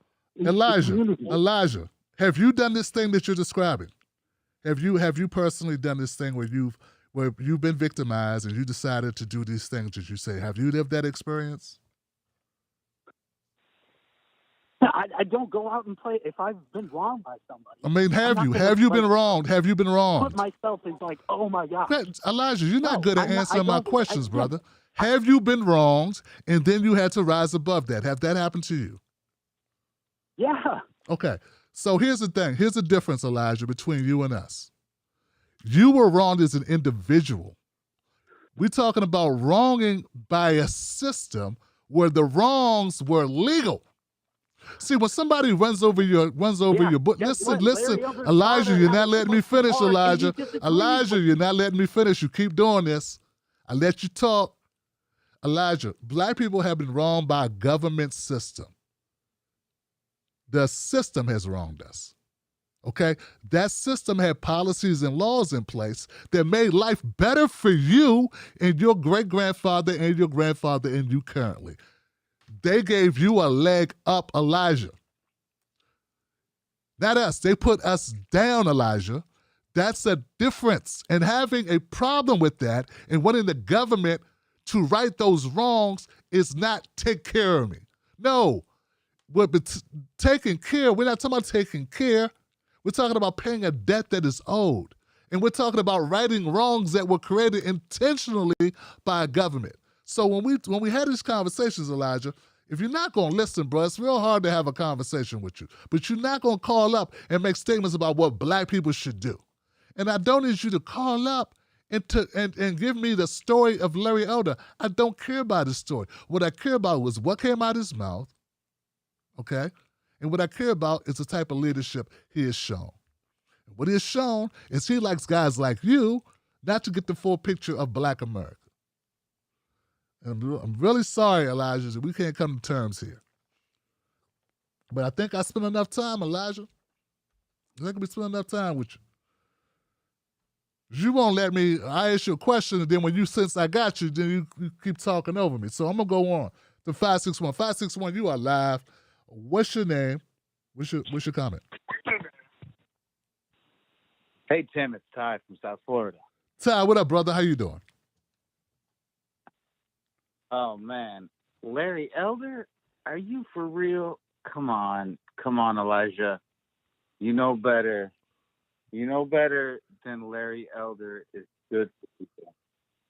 Sorry, if you heard that, I'm getting work coming in from my job. I'm going to try to be quick here. I want to take a hard left back to Dave Chappelle. This shit isn't about comedy. It's not. I just want to preface it with Paul Mooney talking about Caribbean people. When I saw that, I was a teenager. I was a young teenager. And when he was talking about that, and when he's talking, and it's the same special. I think it's Cleopatra was black and Jesus was too. I think it's that special. I could be wrong. He talks about he has been called it so many times that he'll say it as many times as he wants to. It makes his teeth white. And then right after that bit, which was on Reset Race podcast, which is why I bring it up, because, you know, if people are familiar, it's like right after that, he talks about Caribbean people. He talks about how Caribbean people are seen in America. And that was one of the first times I felt this larger connection outside of this individual prejudice. And my people are from the Caribbean too. So that really hit home with me. But when to link it to what Dave was saying, I don't think he was talking to his friend about saying, oh, I have a trans friend. He's saying to his friend and to everybody like his friend, I understand your struggle and the struggle as a direct result of discrimination. And I just want you to recognize and identify with my struggle too. And we can fight this discrimination together. That's what I get from his comedy special. That's what I understood when Paul Mooney was saying it. At the end of Dave's comedy special, when he said that at the Daphne show, Paul Mooney was in the audience. And he said these things about that specifically, it wasn't only because he had a friend that died. It was because he understood his friend's death and what Paul Mooney was talking about and what people feel like in this country is real. It has been there. It is still there. And we can all come together and recognize, identify with one another's struggle, and fight with and alongside each other to fix it. That's what I got out of his special. And so that's what I think about it. Thanks for letting me have my time. I got work coming. I got to call my next customer. But thank you for letting me have my time, Tim. Thanks very much. Good to hear from you, Ty. You got it. Good enough for my calling, man. Wow. Yeah, Ty, man, like, look, there's a part of me that thinks some folks, like I heard a gentleman. One of the people I heard call this out was a member, maybe the president of the National Black Justice Coalition. And I swear, man, I feel like that gentleman, I feel like he had an issue with what Dave said. But most of the issue, I think, is he wants to get the awareness out about situations that trans people go through. And I think this is an opportunity for them to do so. I don't think Dave's words were that detrimental. I just really don't. I think that, I'm sure there's some people who didn't like them, right? But I think that it's more like, since he has this ongoing back and forth with the trans community, it's not in a good positive way, that's for sure. But it gives them an opportunity every time he says something that they get to talk. And people have to listen. And I don't think typically people would be listening. I don't think they would be getting big spreads and papers. I don't think people would notice like that. You know what I'm saying? So I think, I don't know, man. I don't want to make this sound jacked up. And I've seen some people so vehement that I don't want to be taken that way. But I'm just saying, I think when he says something, it gives a forum when otherwise they wouldn't have that forum. Get what I'm saying? It gives these activists a forum to express grievances and to air out things in a way because the mainstream media largely ignores them. You get what I'm saying? So I think Dave knows it. That's all I'm saying, guys. I think Dave's aware that he's so big when he talks and they respond, they get some ink. Look, I know how this works. There are people that I had a problem with on the left. When I talked about them, they wouldn't respond. They didn't want to help me. They didn't want to give me the time of day. And there were people, regardless of what my criticisms were, who said, I like when they do that. That's right, don't respond to him. Because they felt that my critiques of the left not respecting black people, not focusing on black issues, did not warrant a response from these people. And some of those people were black. And one comes to mind right now that I'm thinking about. So this is not just a racial issue. But the fact that they felt it was better and smoother and cooler and wiser and more savvy to not respond to critiques from the largest black independent media on the left, who had been in this media longer than most of them, or at least some of them. They were fine with no response. But what I'm telling you is Dave Chappelle, he knows when he does his special, he tells these jokes, that when they respond, you know he has to know they're going to respond. He has to know that they're going to get a forum. I don't think he has a problem with that. And I think that may even be part of it, may be the reason to give them a forum. Because he has to be smart enough to know that's what's going to happen. I don't know. That's how I see it. I know some people are saying he's just a rich guy who doesn't care about anything. I just don't get that. I don't get that. It's real easy to make black people, to make black men in particular, evil, crude brutes, no matter how bright they are. I know it happened to me. Didn't matter what kind of show I have, what kind of community I've grown, the people that I brought on, the issues that I cover. Doesn't matter. They painted me as a brute, somebody who said horrible things, and people defended it because of this right here. This skin and this man. That's why, because I'm this man. I'm this color. I'm this shade of this color, and I talk like this. So that's why. That's the only reason why. They accused Jimmy Dore of that. They didn't even want to accuse Jimmy Dore of looking up someone's dress. That was too far for them. But you could accuse me of threatening to do certain things of a very intrusive nature when I wasn't even accused of that by that person. This is a racist ass country, and the left is racist as hell. And that's a perfect example of it. But I'm gonna move on, Ty, man. I appreciate you, Ty. Let me go to 808. 808, you are live. What's your name? What's your comment? Yo, Kingdom, it's William from Hawaii. William, what's up, brother? You know what? Tonight's show is like a microcosm of everything that is fucked up. First, talking about Dave, man. You know what? Dave is in front of an audience, not of his peers, not of all his folks. He has a mixed audience with a huge variety of people. If you watch that last series, the last comedy series that he did, if you watch each show, beginning to end, there's a story that starts a thread in the first show, and it ends. The last show is called The Closer, and everything sort of gets weeded out as you go through the show. But I'm sure that happens. I'm sure what happens a lot of times is, we have been tuned into this concept of being triggered by simple words. You hear that one word that triggers you the first time you hear it, and that's it, man. Tune out. Can't listen anymore.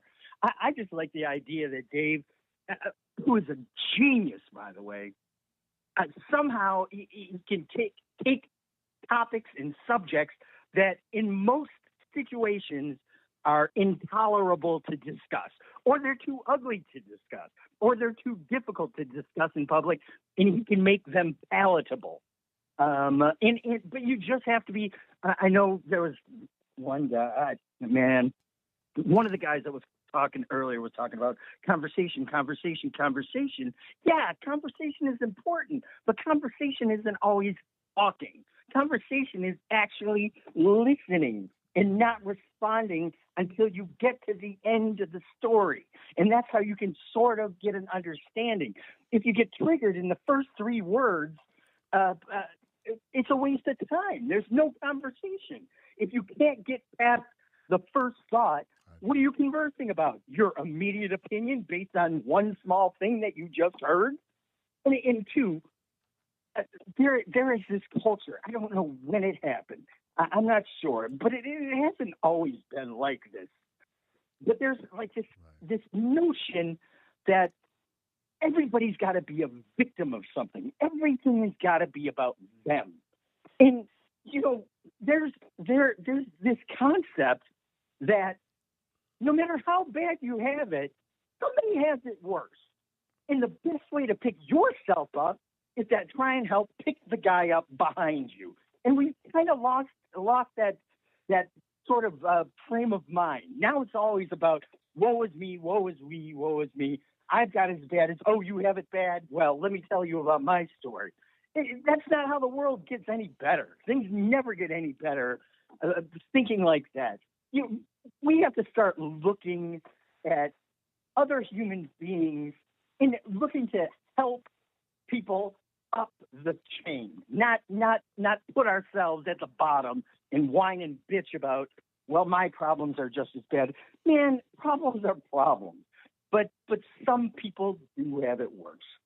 That's all I got for you, bro. All right, William. Well, thank you for the phone call, my brother. Help your brother, man, or the other man and the other woman as well. Yes, help each other if you can. 973, you're live. What's your name? What's your comment? Yep. Can't hear you. Hello? Hey, how you doing? Hello? Yes, you are live. Who's Oh, this? Tim Black. Hey, man. Oh, this is Rashid in New Jersey. Rashid, what's on your mind, I'm brother? really surprised. Can you hear me? Yeah, we got you. I appreciate your show. What you do, it's so heartfelt and genuine, man. It's so refreshing and real that I can't help but watch you, man. I appreciate you, man, and keep doing it. And I want to, try to show more support other than just, receiving the benefits of watching you. But that's another thing. But Dave Chappelle, bro. Tell me, man. Genius, evolved, complete human being, bro. He's so courageous, and he keeps his humanity in everything that he touches. And he's just real special, man. And I don't think that he was bashing anyone. He was just bringing to light some things, shining the light on some things that a lot of people are not aware of. And I think that that's great. I watched it and I appreciate it. And I just want to say that, it's a good look, man, in on so many levels, man, because he's not just making jokes, man. He's teaching, he's enlightening, and he's really helping us, I believe, contributing to just evolve better, whoever we are. And I don't know what to say about people who got a problem with saying that gender is a fact, because that's just what it is. That's all I got. Rashid, my brother, thank you, brother, for reaching out, man. And, brother, I appreciate the sentiments, man. Thanks for calling up and saying kind words about the show, brother. We're going to keep the show going, brother. You can become a member if you like. The door is open, brother. Tell friends about it. Do what you can. I know how financially people, the situation may not lend itself right now, but we ain't going nowhere unless they come get me. So we'll be here, brother. Thank you for your phone call. 504, you are live. What's your name? What's your comment?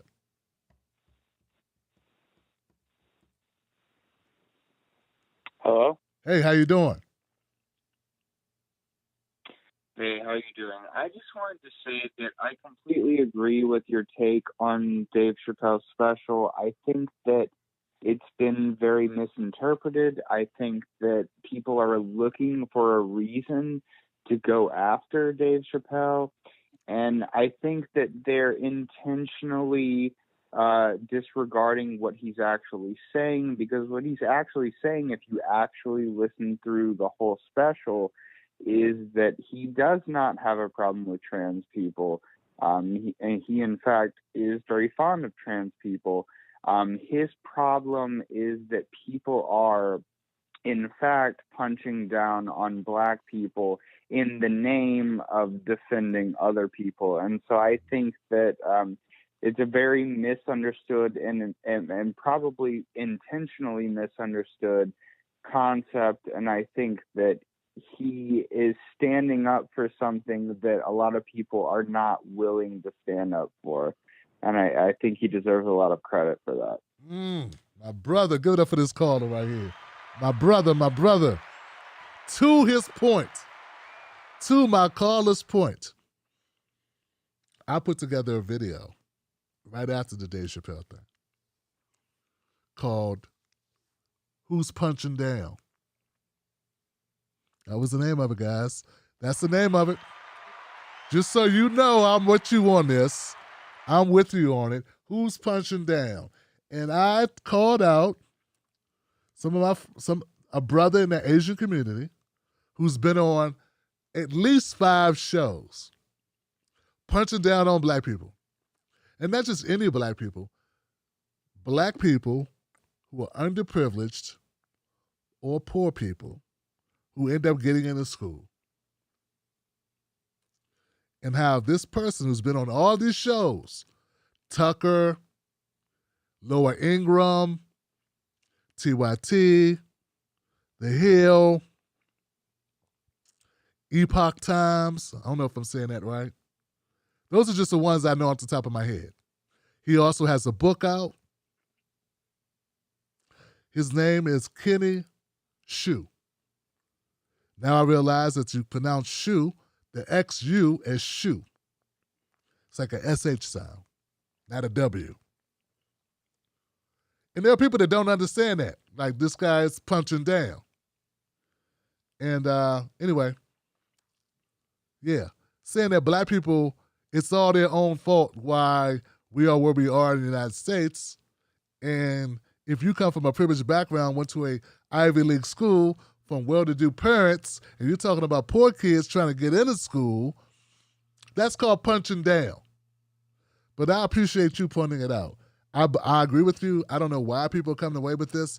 I do, like I said, I think it's an opportunity to spread awareness. But I think some people just don't get it. And maybe I should ask this question, guys. What do we say for those people who truly feel that Dave is being vicious? You know what I'm saying? What would be your takeaway? What would you tell people that just believe David's being vicious, man? He's being heinous and vicious, beyond just insensitive. Just he's trying to hurt trans people. He's trying to hurt disenfranchised people. What would be your response to that? 848, you're live. What's your name? What's your comment? 848. Hey, Tim, I think you're a coward. Here's the reason why. Who is this? I challenge you to go onto the National Gun Violence Memorial website. Who is this? And I want to bring Who up is a couple this? names. Who is this? This is Larry Thorne. Larry Thorne? This is Larry Thorne. Larry Thorne. Hold on a second, Yeah, Larry Thorne. Okay, so why am I a coward, Larry? I want you to look up Justin Wallace. I'm not going to look up anybody. Just tell me why, Larry. Larry, tell me why I'm a coward. Tell me why I'm a coward. Because the reason why you're a coward is because you refuse to actually address the black-on-black violence. I want to talk to you about someone like Ava Moulton, 11-month-old baby girl shot and killed by her own father. I don't know. Hold on a second. Along with her mother. So Larry, Arizona. Larry, you said black-on-black violence. Where do you think that comes from, Larry? What? Where do you think it comes from, Larry? Where are you at? Are you in jail, Larry? Larry, are you in jail? What's the beeping? Did you sneak a phone? Did you sneak a phone in your cell, Larry? Larry, did you sneak a phone in your cell block? I hope not, Larry. So, Larry, where do you think? Why are black people, what are you talking about? Why are you focused on black people? And if you say that black people are black on black crime, why do you think that exists, Larry? Go, Larry. Someone like Justin Wallace, 21 kids. Oh, man, what is about you? What's about you and this one guy? Why do I need to look up Justin Wallace? Why do I care about Justin Wallace? Why are you singling out individual black people to paint black people as something? What the fuck do I have to do with Justin Wallace? What do you have to do with him? Why are you pointing out one individual black person who you say has a problem? What does that got to do with other black people? Go, Larry. Tell the people. In the goddamn community. Larry, how are you gonna have you're not going to answer. Larry, you're not going to just be able to talk. You have to answer questions, and you need to get a better phone because you sound horrible. So I'm going to need you to calm down. I know you're looking forward to this all day, Larry. I know. This is a big deal for you. It's not a big deal for me to talk to. I talk to ignorant people all the time, Larry. You're just another one of a long ignorant line of people that I got to talk to. But I'm going to let you talk. But you need to calm down, stop yelling, and speak clearly. So, Larry, why is it that you want my audience? Why should my audience listen to you berate me? Go. The real problem is You never stopped talking, did you, Larry? it ain't the You're white not going to man. answer any questions. Larry is not going to answer any questions. He just has a script of conservative, coon talking points that he uses. And he hopes he can one day get onto a black show to repeat these Larry Elder sounding words. His name is Larry. Is this Larry Elder? You said Larry Thorne. You sound like you're Larry Elder. Larry Thorne, Larry Elder's illegitimate son. He had to go. He hung up, guys. I didn't hang up on him. But he did leave. So, unfortunately, we won't be able to make fun of him. I'm going to go to the next call. 646, you are live. Be better than Larry Thorne, Larry Elder's illegitimate son. Go. Okay, I hope I'm better than the last caller, Tim. Can you hear me? Yeah, I got Am you, I brother. coming through? Yeah, you're fine. What's up, brother? How you doing? Okay, look, very good. Look, Tim, I've been thinking about this issue of reparations. Who are you? Hold up, sir. This is how we start off. While. Who is this? This is John. Okay, John. Have you called? Have you called before? Have you called before, John? Many months ago. Okay, John.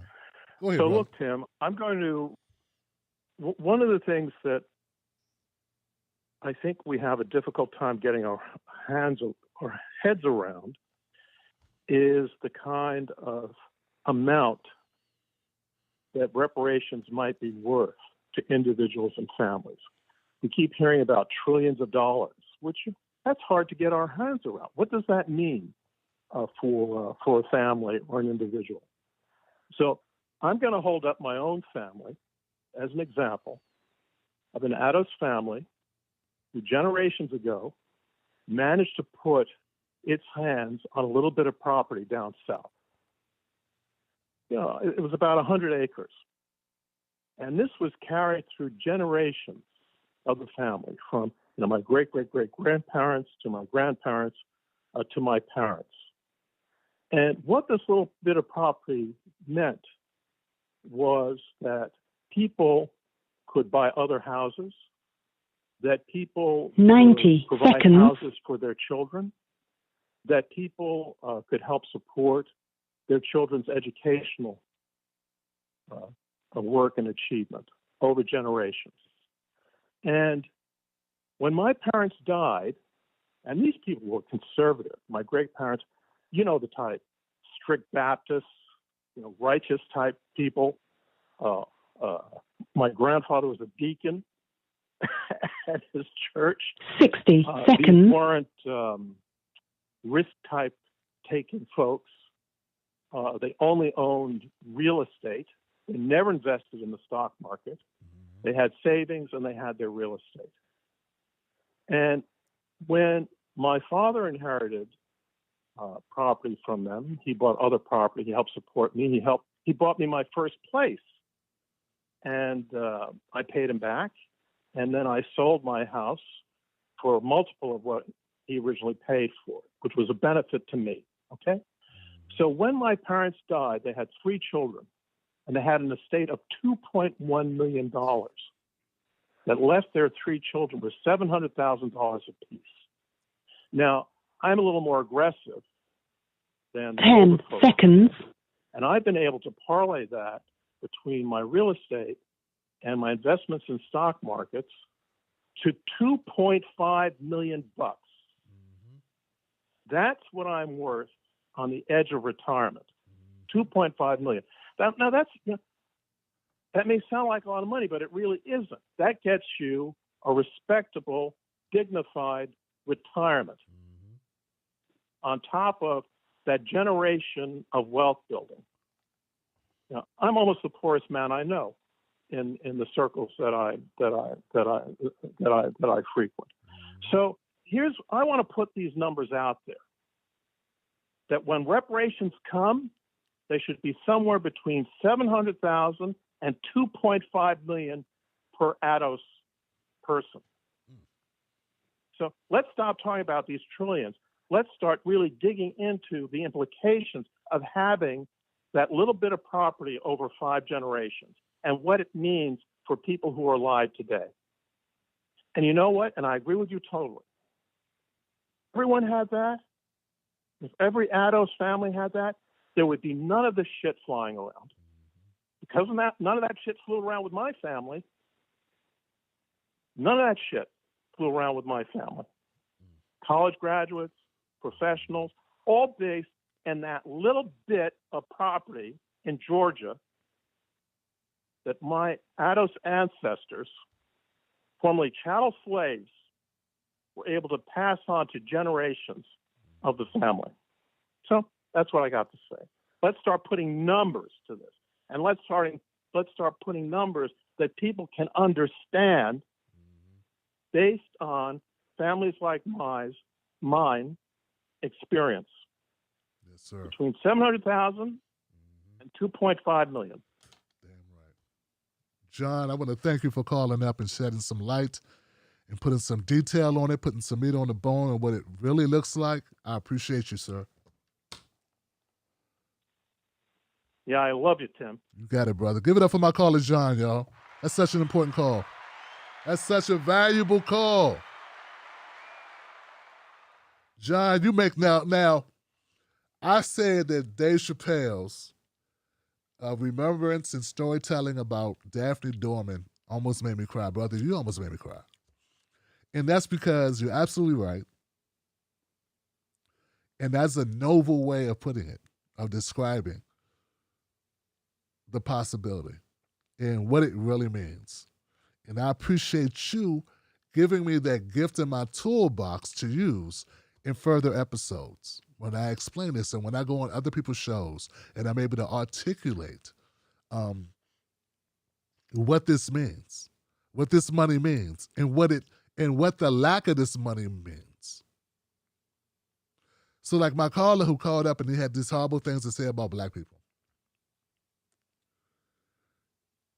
Barring individual mental, and even some of the mental conditions that some people suffer from, or you can find them derived from abuse and some other things that may or may not be contributed to by financial stress, right? So we know stress is a big time player in some of the breakdowns that people have in some of the situations they find themselves in. So, but I want to just say, your call crystallizes and underscores what we're saying. We're saying, when people are deprived this. Remember, the government strategically and intentionally deprived us of the ability to create wealth. And when you do that to people, you take away the ability to do what your parents were able to do.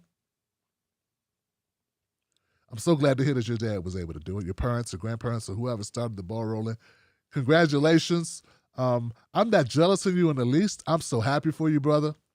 I'm so happy for your siblings. I'm so happy that your parents left you that legacy. I wish that more brothers and sisters had it. That's all.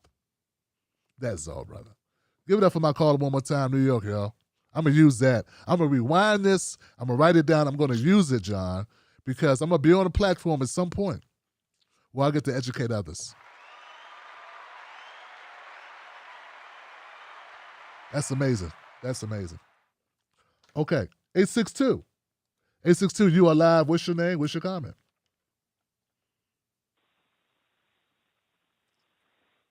Eight 6-2. Hello. Hey, how you doing? You're live, my friend. Hello. I'm live? Yes. Oh, how you feeling, bro? Okay. I'm better now. Who's this, brother? Jim. New Jersey. Jim, New Jersey. What's on your mind, Jim? About the reparation thing.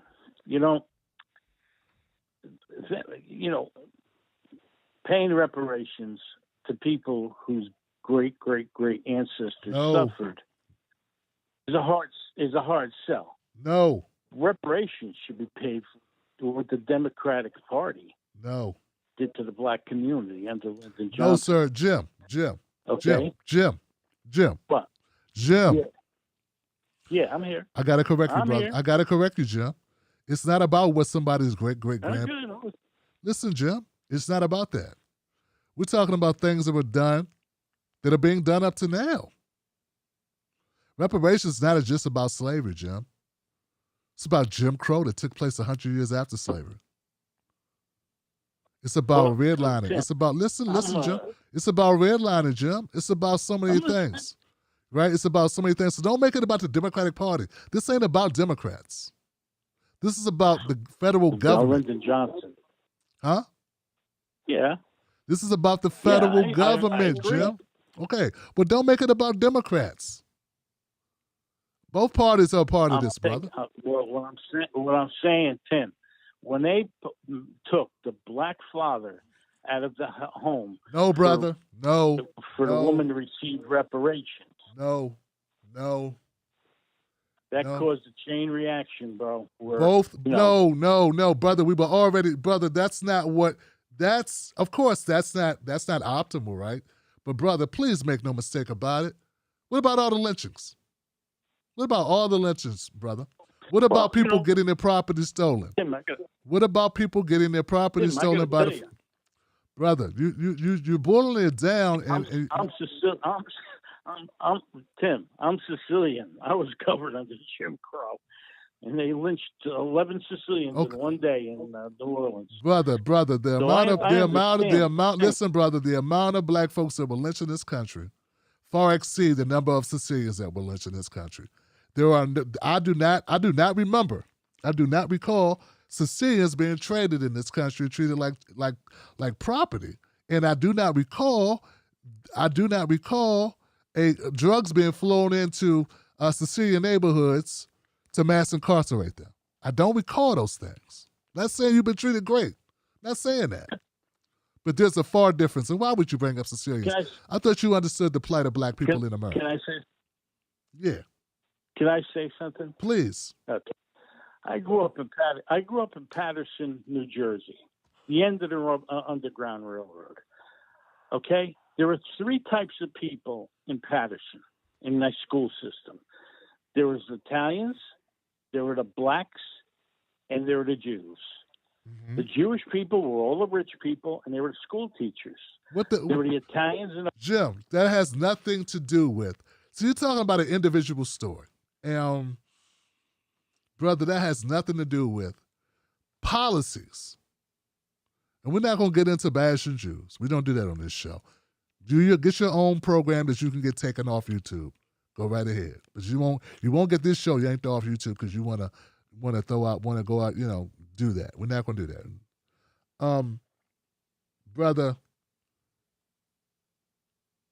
systemic racism, institutional racism in every degree, in every form, from education to environmental injustice, to bank loans, to the legal justice system. I mean, I had so much area that I could bring to your attention, but it sounds like you want to focus on politics and parties. Now you want to make it about some other people. No, brother, the federal government, the U.S. government is the problem here. They're the ones who made it legal. It's either policy or practice. That's it, brother. I got to move on, man. I appreciate you, though. But let's not lose sight of what's important. 206. I'm sorry, not 206. My bad. There we go. 206, you're live. What's your name? What's your comment? You're muted. I'm not muted. I'm 206. You are 206. Is this me, Virginia, or is it another? No, that's you, my brother. Who's I'm this? 206. Yes. I'm a girl. I have a deep voice. Okay, 206. I've called you before. Well, go ahead, sister. What's on your mind, Virginia, sister? and I'm near Seattle. Oh, brother, I've missed you, and I love you, and it's nice to hear you holding it down. Always holding it down. I'm watching your lips move after I hear you on the phone. It's pretty weird. Anyway, okay, on the adults, I got to remind some folks that a whole lot of the slaves in the South came from the Caribbean. because the way these Europeans and Americans got around the slave import business to not be able to import from Africa was to import from their territories, which in the United States means Puerto Rico, Cuba, the Dominican Republic, which, in case people don't know, shares the very same island with Haiti. So the Spanish got one side, the French got the other, and only Haiti got liberated. And the Dominican Republic is still a hellhole. Puerto Rico is poorer than Mississippi. So don't bother me with the statehood unless you just want to move Mississippi up one notch. And as far as, so obviously the adults, you know, that 2.5 mil is just the minimum because you're not even talking about lives lost. You're not even talking about how many people died so much younger than they had to die because of poverty, because of stress, high blood pressure, no medical care, discrimination, segregation, Jim Crow. Oh my God, the redlining, just the endless to this very day. To this very day, I absolutely know that if a black friend goes into a rental agency, they're going to be told there's no vacancies, and a white friend will go in right behind them, and they will be shown on unit. And that's just, it has not changed one iota. I am a boomer, tail end of the boomers, but still a boomer. And it is absolutely, look, it's been so dang long, and I don't want to hear no more. I don't want to hear no more excuses. And as for that crazy man talking about the Democrats did it, those Democrats are now, their descendants are Republicans. Okay, and some of them, yes, they are Democrats. And I remember that there was an article came out not too long ago that absolutely sent the white liberals, boy, they went completely nuts. And all it said was, when liberal, progressive, lefty white people get their hands on some property, they turn racist in a heartbeat. And they'll never admit that that's what they're doing. They'll call it defending their property values. They call it protecting, their superior public schools. They're doing it for the children. So it's real deep. And the cost is unreal for those descendants. And you know what? It still ain't going to amount to a whole lot of money. Because just like Brother John was saying, that money got split up between, three of them. And he's going to split it up between however many he got and take it as far as he can get it and stuff. And it's still, like he said, ain't that much dang money, after he has survived his retirement. Right. And as a brother, he probably, even despite all this, he's still being treated like any old black man. So he's probably got some high blood pressure and some stuff going on. And he probably won't live as long and enjoy that retirement as long as a whole lot of white folk with that kind of money, I know, because they didn't have that kind of life. And they didn't have to deal with that kind of stress. And their heart didn't fall out of their chest when the car got stopped or when they got told, stop, Yes. Like I said, I lived in San Francisco. I watched right on the Mission, on Valencia Street, where it started getting all yupped out. And a whole group of white kids, young people. And there's one brother in their group. Jaywalking, no problem.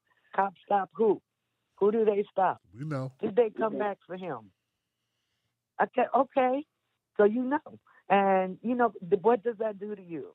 If that didn't just take some time out of your life, yes, it did. Then you ain't human. You ain't a human being. That's it.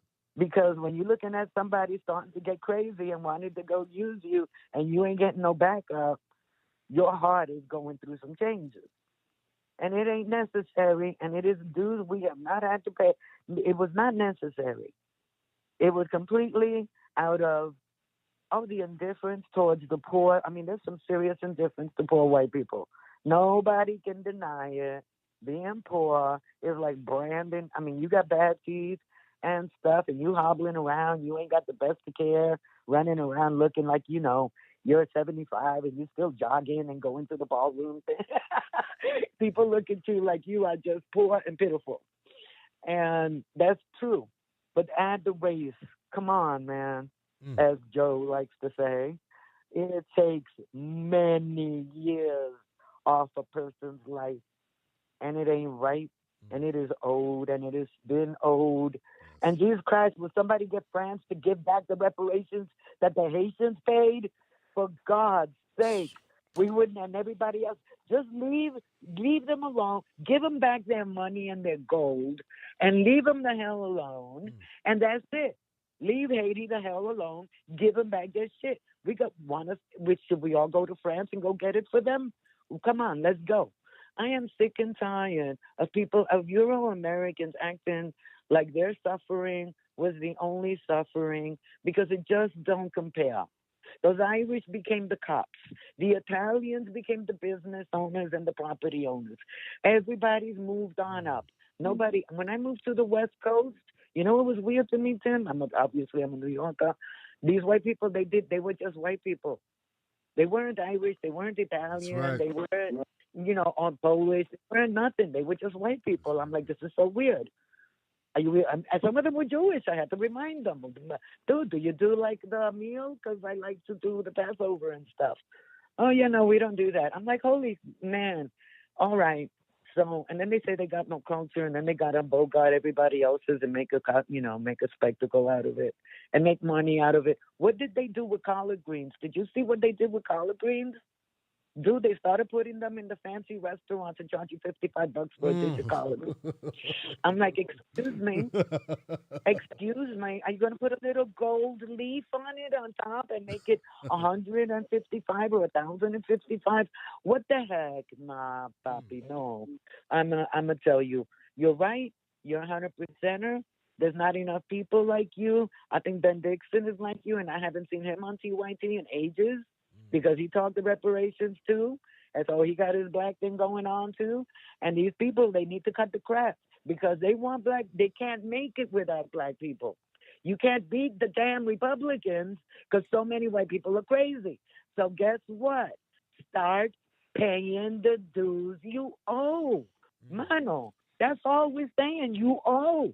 Pay up. That's not, when nobody's pulling this out of their behind. And no, of course, people that were not enslaved either in the Caribbean or in the U.S. do not need to don't tee up. It ain't for you. Okay? It's for actual descendants of slaves. Some of them came straight from the Caribbean, and some of them been here since they could still come from Africa. So respect all who were enslaved. Take care of those. Take care of these generations, man. They've gone backwards, Tim. And the damage is worse than it was in the 70s and 80s. We were making progress. It's just like college and stuff. When we finally started, when black and brown people started graduating from high school, you need a college degree. Right. And then we start getting, just a sheer little bit of us start getting a bachelor's degree. You need a master's. Exactly. Listen. And then these people who make all this money, what are they, dropouts? And why they make all this money? Because they work so hard. No, because daddy gave them a hunk of money. There you go. A hunk of money. Bring out Elvis. And it's a hunk of money. Oh, stop. Y'all got to quit. There've been too many favors done for too many people who didn't deserve jack. Jack. Because, after all, Elvis was a plagiarist. He inherited millions. And we got to stop this, all right? We got to stop it, pay the dues, cut the crap, or the Republicans are going to win. It's going to be fascism. And I hate to tell you, it crept up on Germany, baby. Stop thinking you're better. You're no better than Germany. I love it, sister. I got to leave it there, but I want to thank you so much for your phone call. A very important phone call. I appreciate you adding that perspective to the conversation, something that we need to do. I appreciate you also adding your own twist to it. And underscoring that my caller who went into this thing about Italians and Sicilians, you're just a white guy. Come on now. You're a white guy in America. Come on, Johnson. Come on. Thank you, sister. I appreciate you. 323, you're live. What's your name? What's your comment? Shalom, brother. How are you? I'm good. Shalom, brother. What's going on? Well,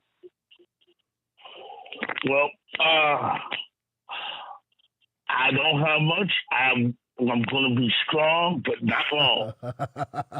First good point.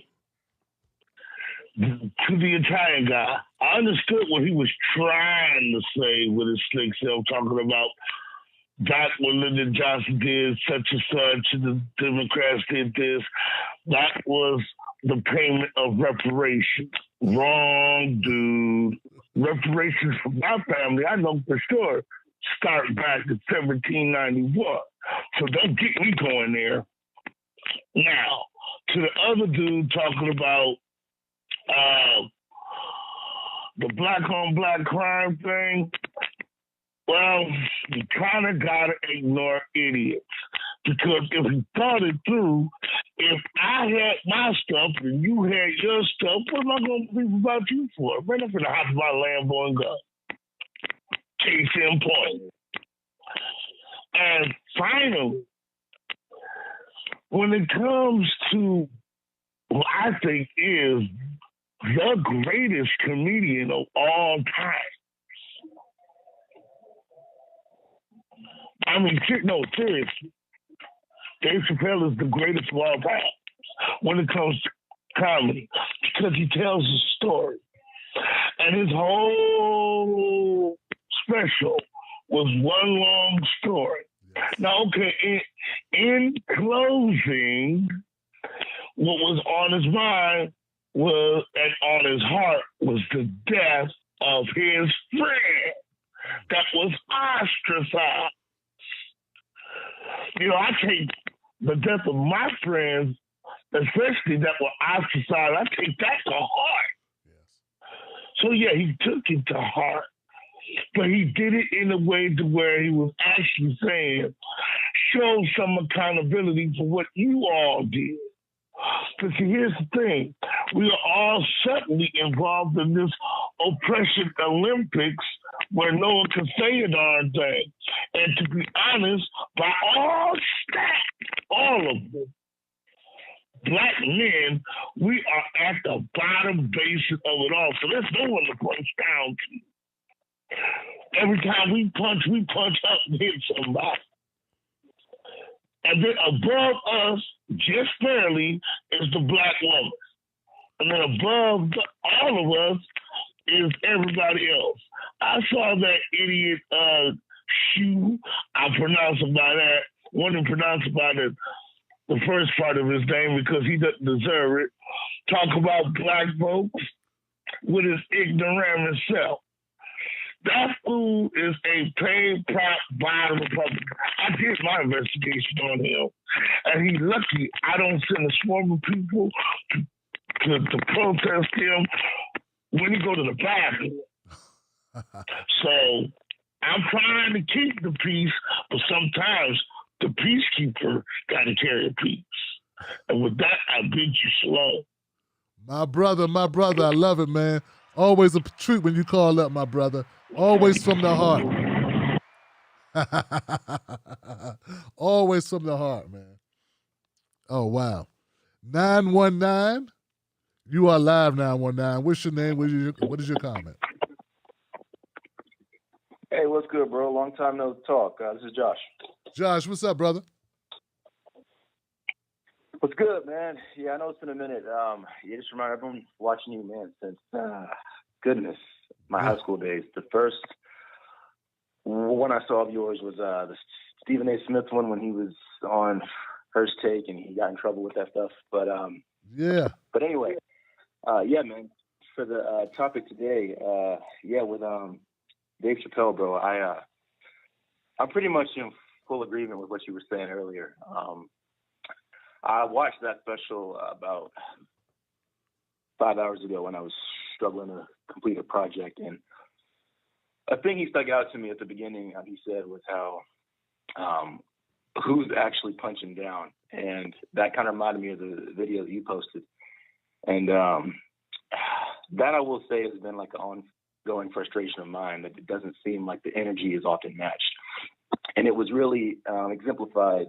I don't know if you saw in the special, there was like those two women in the middle of like the front rows who, like, whenever the camera panned out, they were frowning the whole time whenever he was talking about the train stuff. But seemed to have no issue when he was talking about the rest of the topics about black people, about women, about white people, about men, about all these other people. And I just feel like, again, the whole idea of comedy and how each person gets their turn, I have a lot more compassion for people who have issues in general with how a certain terminology is used versus people that love to have a good laugh until it's their turn, if you get what I'm saying. And I think that's something that sometimes we kind of ignore. So the question you posed a while ago about what I would say to someone that was really hurt on it, I would just say, look at his totality of work and try to really judge from there. Like, has Dave Chappelle ever been someone to really go out and try to cause harm to any community? I've never seen that. What he's really tried to do, I've seen consistently, is push dialogue and in some ways give voice to perhaps some concerns that people do have but aren't able to voice as eloquently as he is sometimes, and then really give a space where we all can learn and hopefully grow together. I think his last story, as you mentioned, with Daphne, really did that.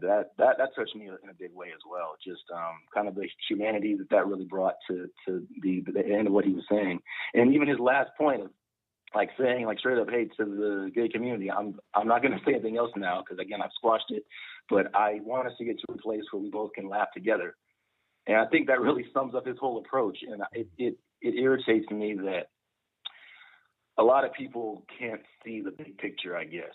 One of your previous callers were talking about how, like, there's sometimes just sound bites or, like, particular terms that once you say this, that's supposed to be it.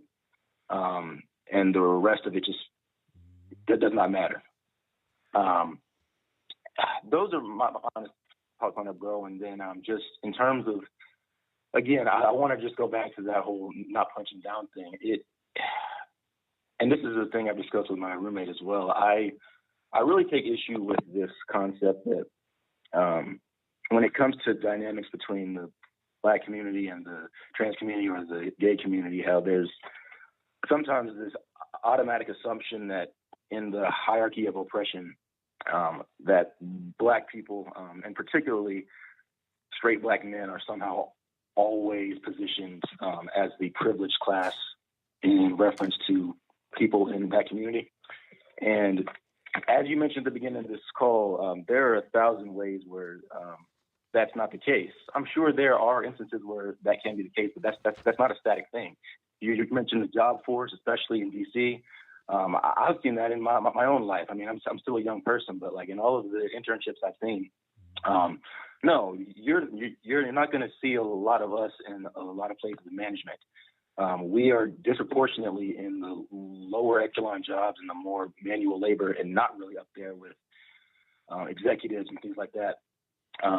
And so that's no reason to be vitriolic or so to other groups who also have struggles, but it isn't an honest critique to act as if we are in this position of power in every interaction we have with all members of the trans community or the gay community or all these other groups that are also trying to get their shake. And I appreciate the honest take that you bring to this, and just the whole take that a lot of us are just trying to progress and see how we can, again, move forward together. And I just wish that was the lens with which people would judge this instead of having a lot of disingenuous takes. One in particular I saw earlier where the whole idea was Dave Chappelle was just voicing how much he hates trans people and all this stuff. And I'm like, did you even go watch the special?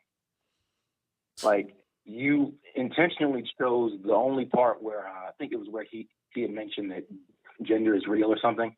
Yes. And wanted to batter him down for that in a very disingenuous way. Right. I'm not going to mention the show because I mentioned them the last time I was on here. I don't want to keep having a big talking, but yeah, you know what I'm talking about. And it's again, I want to say thank you so much for just being a genuine voice, a Black voice as well. That's just something that I really don't see often in this lane. And yeah, bro, I'm not going to take too much of your time, but I appreciate you as always, and God bless. God bless you too, Josh. Thanks for calling up, man. Good to have you back. Good to hear from you. Hope that you are well, my brother, and that you continue to do well, young man. When I was in my early 20s, we're talking late 90s, I was a supervisor. I was a government contractor at Department of Justice. This is just over 20 years ago, so do the math. I had on a white shirt and a tie, I'll never forget. Some older black women came out of their office. An older black woman came out of her office one day. This had to be like 97, 98. And she said, young man, I just want you to know, we are so glad when we see you. I'm like, what you mean? She, no, she was much older. She had at least 20 years on me, right? And she said, me and the ladies were just talking. We were just saying how it's so great to see a black man here who ain't pushing a mail cart. You stay doing what you're doing. You make us so proud.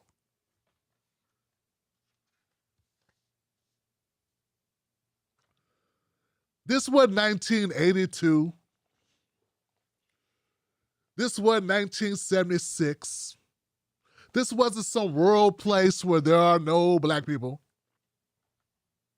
This is Washington, D.C., Department of Justice, Office of Litigation Support, OLS Division.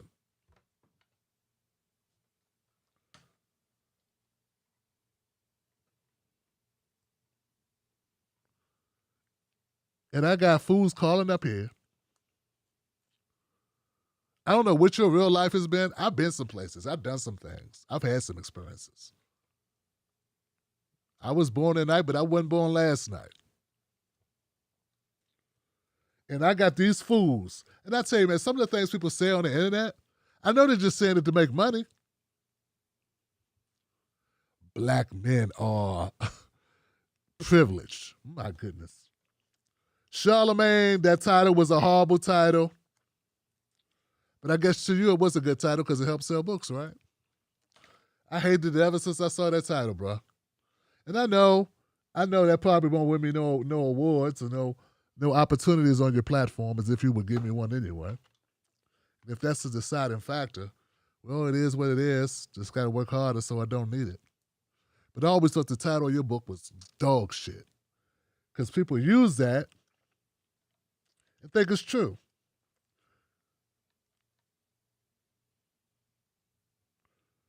There is no black male privilege in this country. Unless you mean maybe getting locked up first or getting fired first and hired last. Shout out to my caller.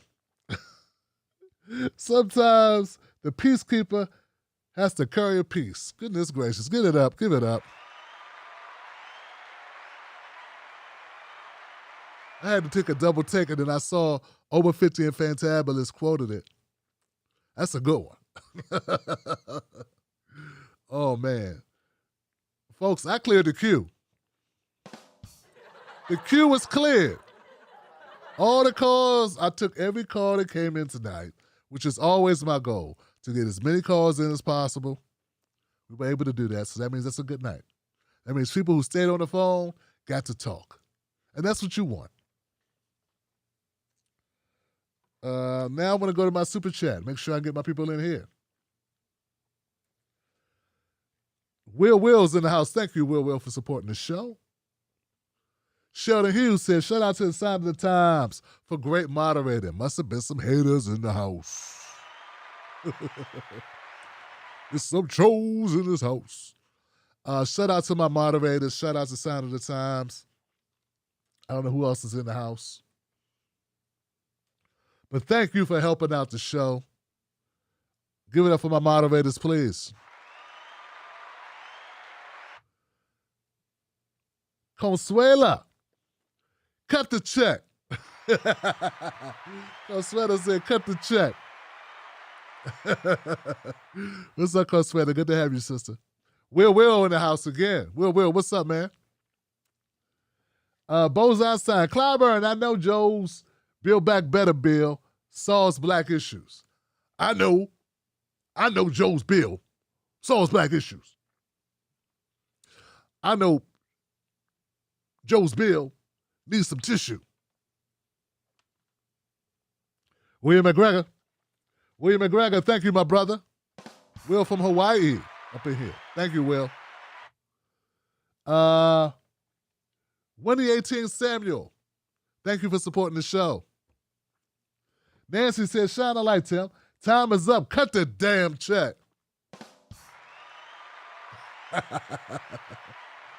See what I'm saying? Consuelo, one more time. Folk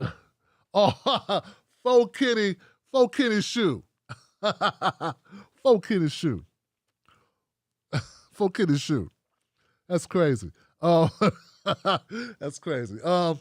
We got a new member in the house. Below, B-O-L-O-J. B-O-L-O-J. Beloj, I don't know. Welcome to the Wolfpack, Johnson. Glad to have you.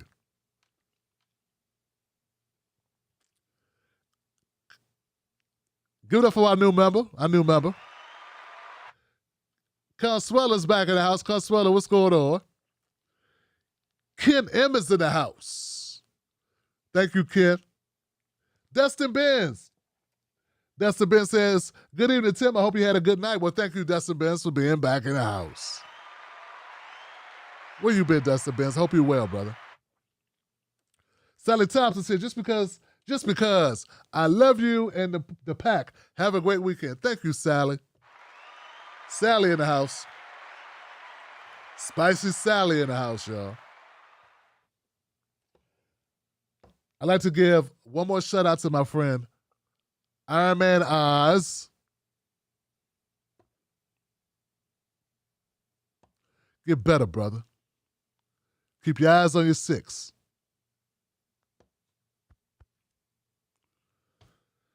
Whew. I want to thank everybody that called in tonight, even those people I disagree with. You keep the show fun and interesting. Ain't nothing wrong with a little bit of controversy, a little bit of disagreement. It never hurt nobody. But to that one guy, Larry Elder's illegitimate son, screw you, dog. You horrible.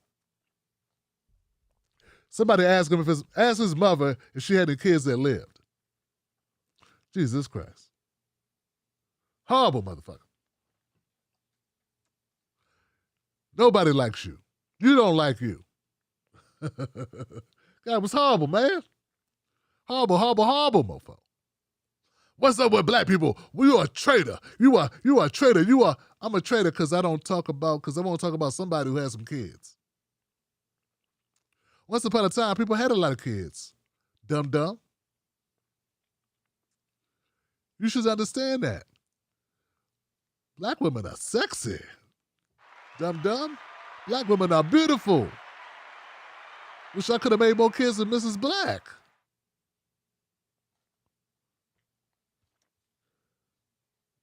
Damn fool.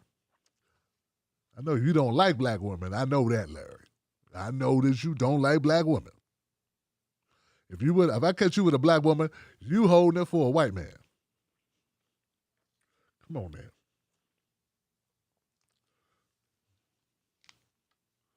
Oh, cool self. Won't you?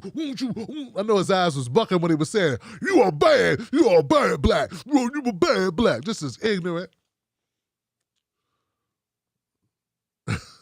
Just ignorant, man. Why we gotta have him? Why we got people like him in our ranks, you know? Probably worshiping Kundis Owens right now. Somewhere hitting himself with a switch, staring at a picture of Kundis Owens. Just, pow, Kundis Owens. I'm gonna be a better black.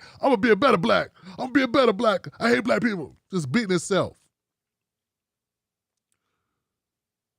Burning himself with fire. Larry Elder's my daddy. Larry Elder's my daddy. Larry Elder's my daddy. Just burning his skin on his arm. Woo, Larry Elder's my daddy. Woo, Larry Elder's my daddy. People horrible, man. Horrible. Oh, buttermilk biscuit eating. All right, guys. I got nothing but love for you. Have a great weekend. Now, don't forget, guys, this is important. I guess I'm about to do something else to announce it as well. Monday is the day, Johnson. Monday is the day. The Pause with Tim Black podcast day. Forget Columbus. We need to discover the Tim Black podcast. So we're going to do that on Monday. Discover the Tim Black podcast. Go to timblackpause.com and become a follower of the podcast. Okay? Also, I need you to write a review. If you write a review and you send proof of your review, I will send you a Cut the Check bracelet. That's right. Don't celebrate Columbus Day. Celebrate Tim Black Pause Day and discover the best podcast for Black America on the planet. That's right, guys. The best Black podcast where we are bliggity black, black, black. It's a podcast for Black people and their allies who want it straight, who tired of people tap dancing and not saying it with their chest. It ain't just how we win elections. It's how we win this game. This dirty, dirty game of corrupt politicians and lame, lousy cable spokesmodels who aren't journalists. So that's it, man. Monday, timblackpause.com. Discover the new podcast.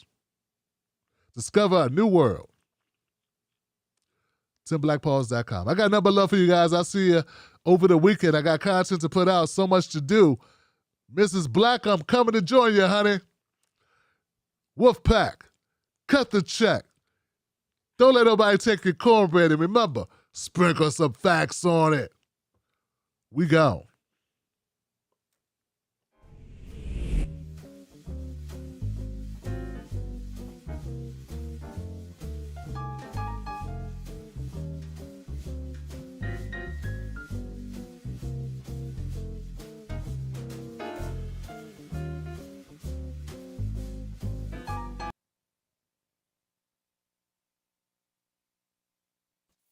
Most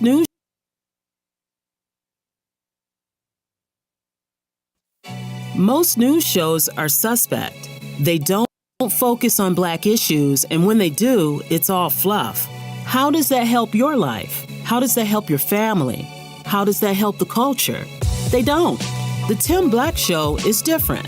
Tim Black gives you news for people who can't stand the news. Real, authentic, researched, entertaining, on point. Don't let nobody take your cornbread.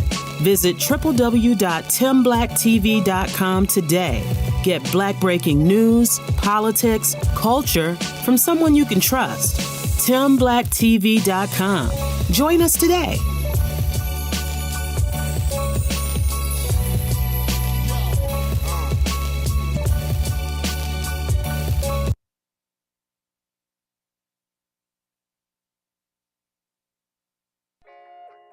Let me ask you something. Do they know us? When I say they, I mean the talking heads on cable news. Do they know you? I mean, they talk about the world as if it's a sport. They play political games, report on our pain, rack our brain to feed the stock exchange, but do they know us? Do they know what we care about? Nope. They're too far away. They can't see us. They can't feel us. They can't relate to us. See, when you want to know what's going on in your world, trust someone who lives in your world. Subscribe.